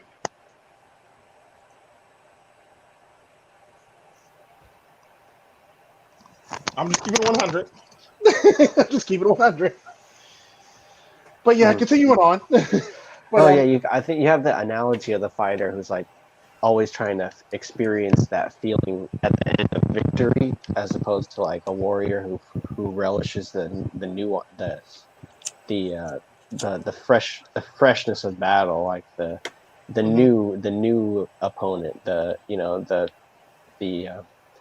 change in the dynamic of the crowd, the challenge. Yeah, the challenge, exactly. Like fighters revel in victory, and warriors revel in the fight, and learning in the fight, basically. And the grudge is in the stream. The grudge is in the stream. The grudge. Bulk Hoagie. Shakespeare puts down bottle. Peas into bottle. Gets compass. Where's magnetic rebellion? Found it. Throws pea bottle. And secret generator. Double open palm strikes. Okay, Sherlock Seeker Holmes over there. Discombobulate.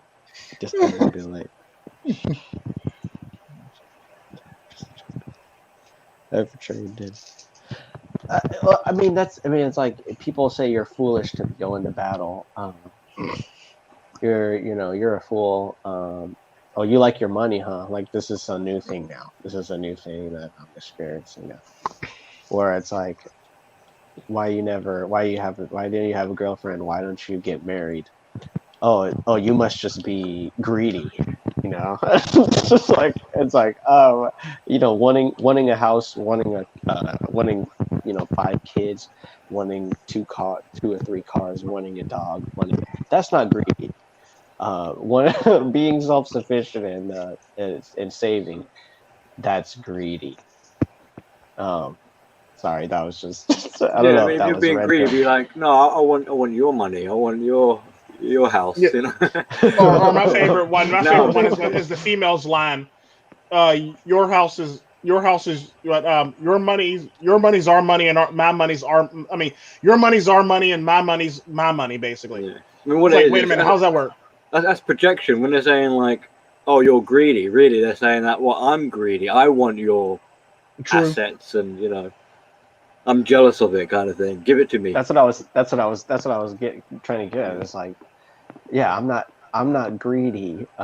But you can want anything that you can feel justified in wanting anything that you can will your mind to. But the fact that I cut myself off from that, always wanting to want more, Yeah. that's greed. And so Somehow they'll that to be me, like, "Oh, you're punishing me.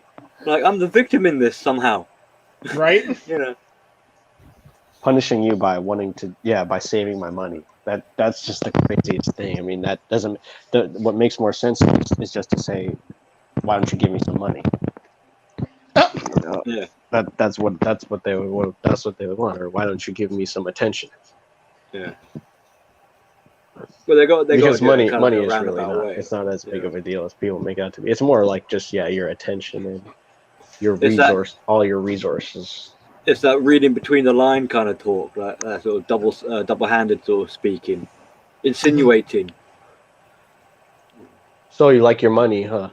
Or that's like My can you favorite like you is can imagine somebody saying that. It's just like And try and like shame. Yeah, that's a shaming tactic as well, because they're trying yeah, to it is make you feel bad for your hard work. literally. You know? I was like, I don't know. There's at that point you can't really be like why or so. So I was just like, yes, I do.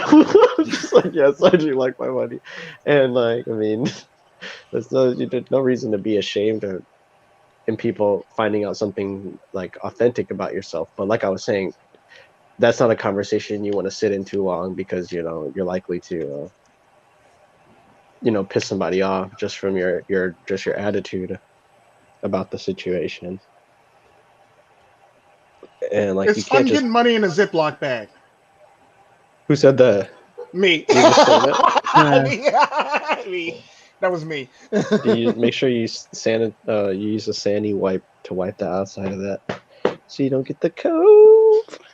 Well, no, 9 times out of 10, you're Oh, probably the one putting it in the Ziploc bag. just don't get That reminds me. I should start getting those big freezer bags, filling up full of money. It's fun getting money in a Ziploc bag, especially when you get a stack of money and then you put it in a freezer bag and you stick it in the back of your freezer. Wow. Oh, so you like your money, huh? Oh, yeah, I love my I money. think Shit. King MGTOW, he said like says something like when guys go MGTOW, he's like your bank account or you start filling your bank accounts out and then oh man, the way that he said it was like something else happens as your money is increasing. That's also positive. It's like you're starting to um there's just some more just expediency because a lot of the times it's like when you spend here, spend there, and then you're always waiting to save up to buy something. You kind of like that's when things get lethargic and routine in your life because it's like and you could be doing this exact same thing. It's just that you're waiting for satisfaction. You're waiting to like instantly gain satisfaction. as opposed to like having a delaying your satisfaction and being okay with what you're doing now. It's kind of like the overall message to that, or the overall core to that principle is like just being okay with what you got now.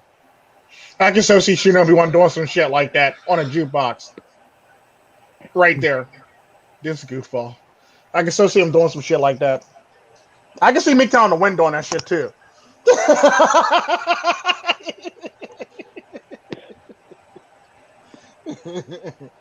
Walks over to jukebox, presses play on Bodies by Drowning Pool. 1, 2, 3. Ah! Let the bodies hit the floor. Start going crazy, smashing chairs instead. That's a good song, actually. That's a good fight song. Yeah. Yeah, that's gonna. Guess you're right. Here's all my blood, sweat, and tears.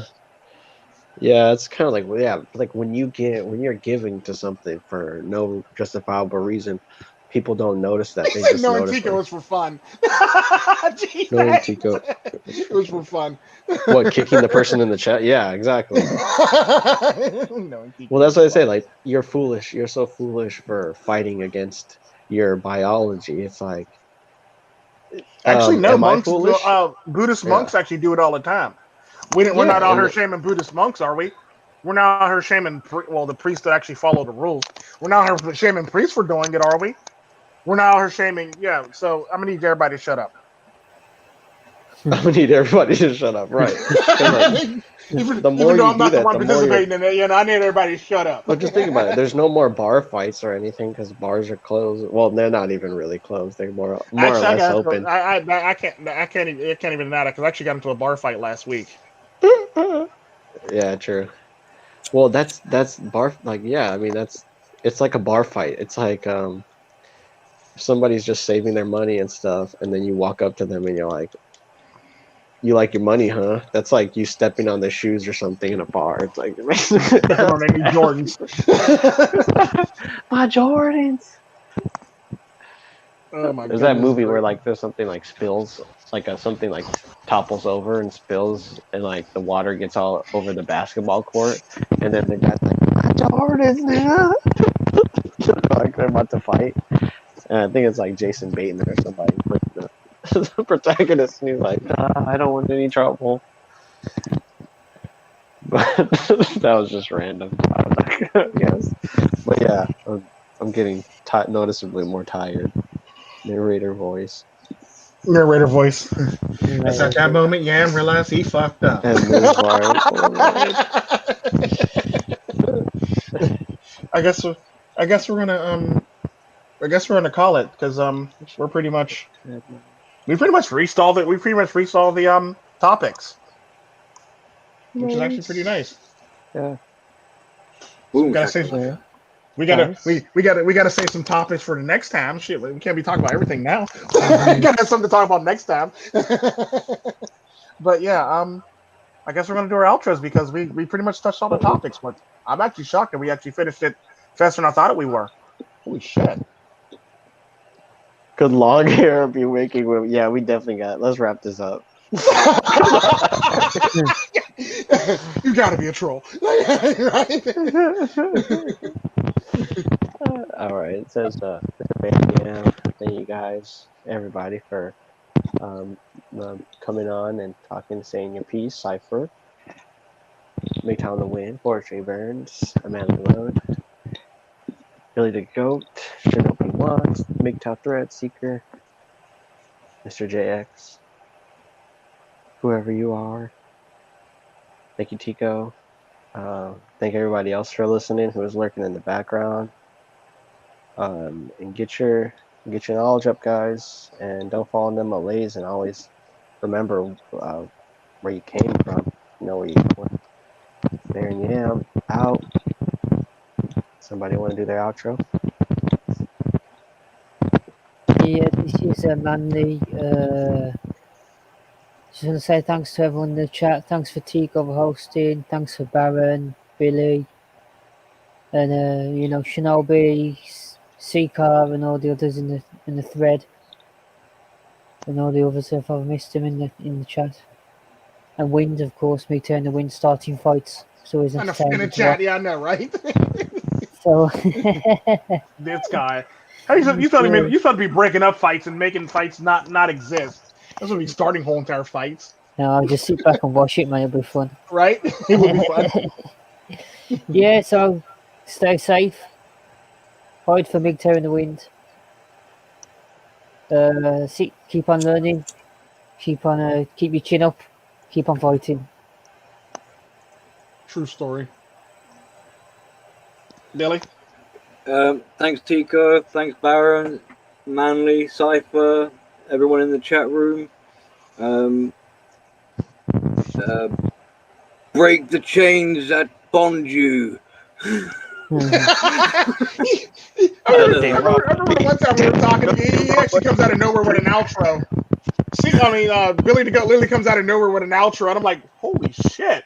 Because I guess that's my outro now, you know. Oh wait. Okay. Ask questions, get answers, make decisions, be free, and leave them hoes in the sea. Trust no one.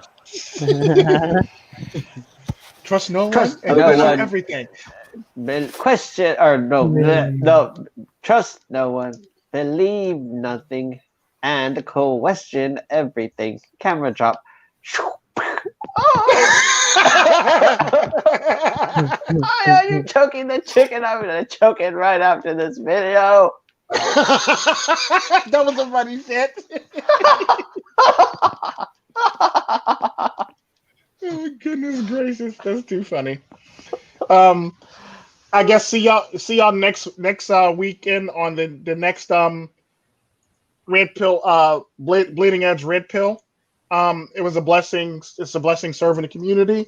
I'll be back later on tonight about like 7 p.m. Pacific Standard Time, 10 p.m. Eastern Standard Time. It would be is equivalent to actually be on a table flipping fun with TFM. So definitely check that out if you get a chance to check that out. I'm going to be hanging out with TFM, so it's going to be one of those things. Thoughts, comments below. okay, Jaguar Media. No, that's Casual Bachelor. Oh, Casual Bachelor. Oh, this sounds like Jaguar Media right there. All you monks and spunks. Peace out. My phone's dying to get easy. All right, see you, Seeker. Hopefully you can make it to the TFM thing later. But y'all be blessed. Have a good one. It's like in 2 hours pretty soon here. I'll be hanging with TFM. But y'all be blessed. Have a good one and improve yourselves. Treat yourselves like milk. Do not spoil yourselves. No, it's actually not table flip. It's table flipping fun. Big difference between table flipping fun. Wait. Oh, Psyche Sub and TFM. That would be crazy. That would be funny. I think TFM would probably lead the stream at that point. I was like, yeah, no. Why are you yelling? Yeah, literally, like, why are you yelling? But yeah, y'all be blessed. Have a good one. Treat yourselves like milk. Do not spoil yourselves. Be good and always take care of yourselves and always improve upon yourselves and make yourselves the better version of yourselves. It don't matter if you're a guy, girl, Apache helicopter, trans, gay, Pop-Tart. straight, Pop-Tart, T-Rex. I don't care. Just improve yourself. Y'all be blessed and have a good one and see y'all next weekend. With the Friday I'm about to say Friday plays. I mean, see you next weekend with Bleeding Edge Red Pill. Good Lord. Or a dread-headed bisexual. Anyways. See y'all. Bye. What do you mean you got jokes? What were you talking about? I got jokes. Who, me? Yeah. I didn't say that. I ain't say nothing about no jokes. I was like, this guy. All right, see y'all. Bye, niggas. Bye. Bye. No, the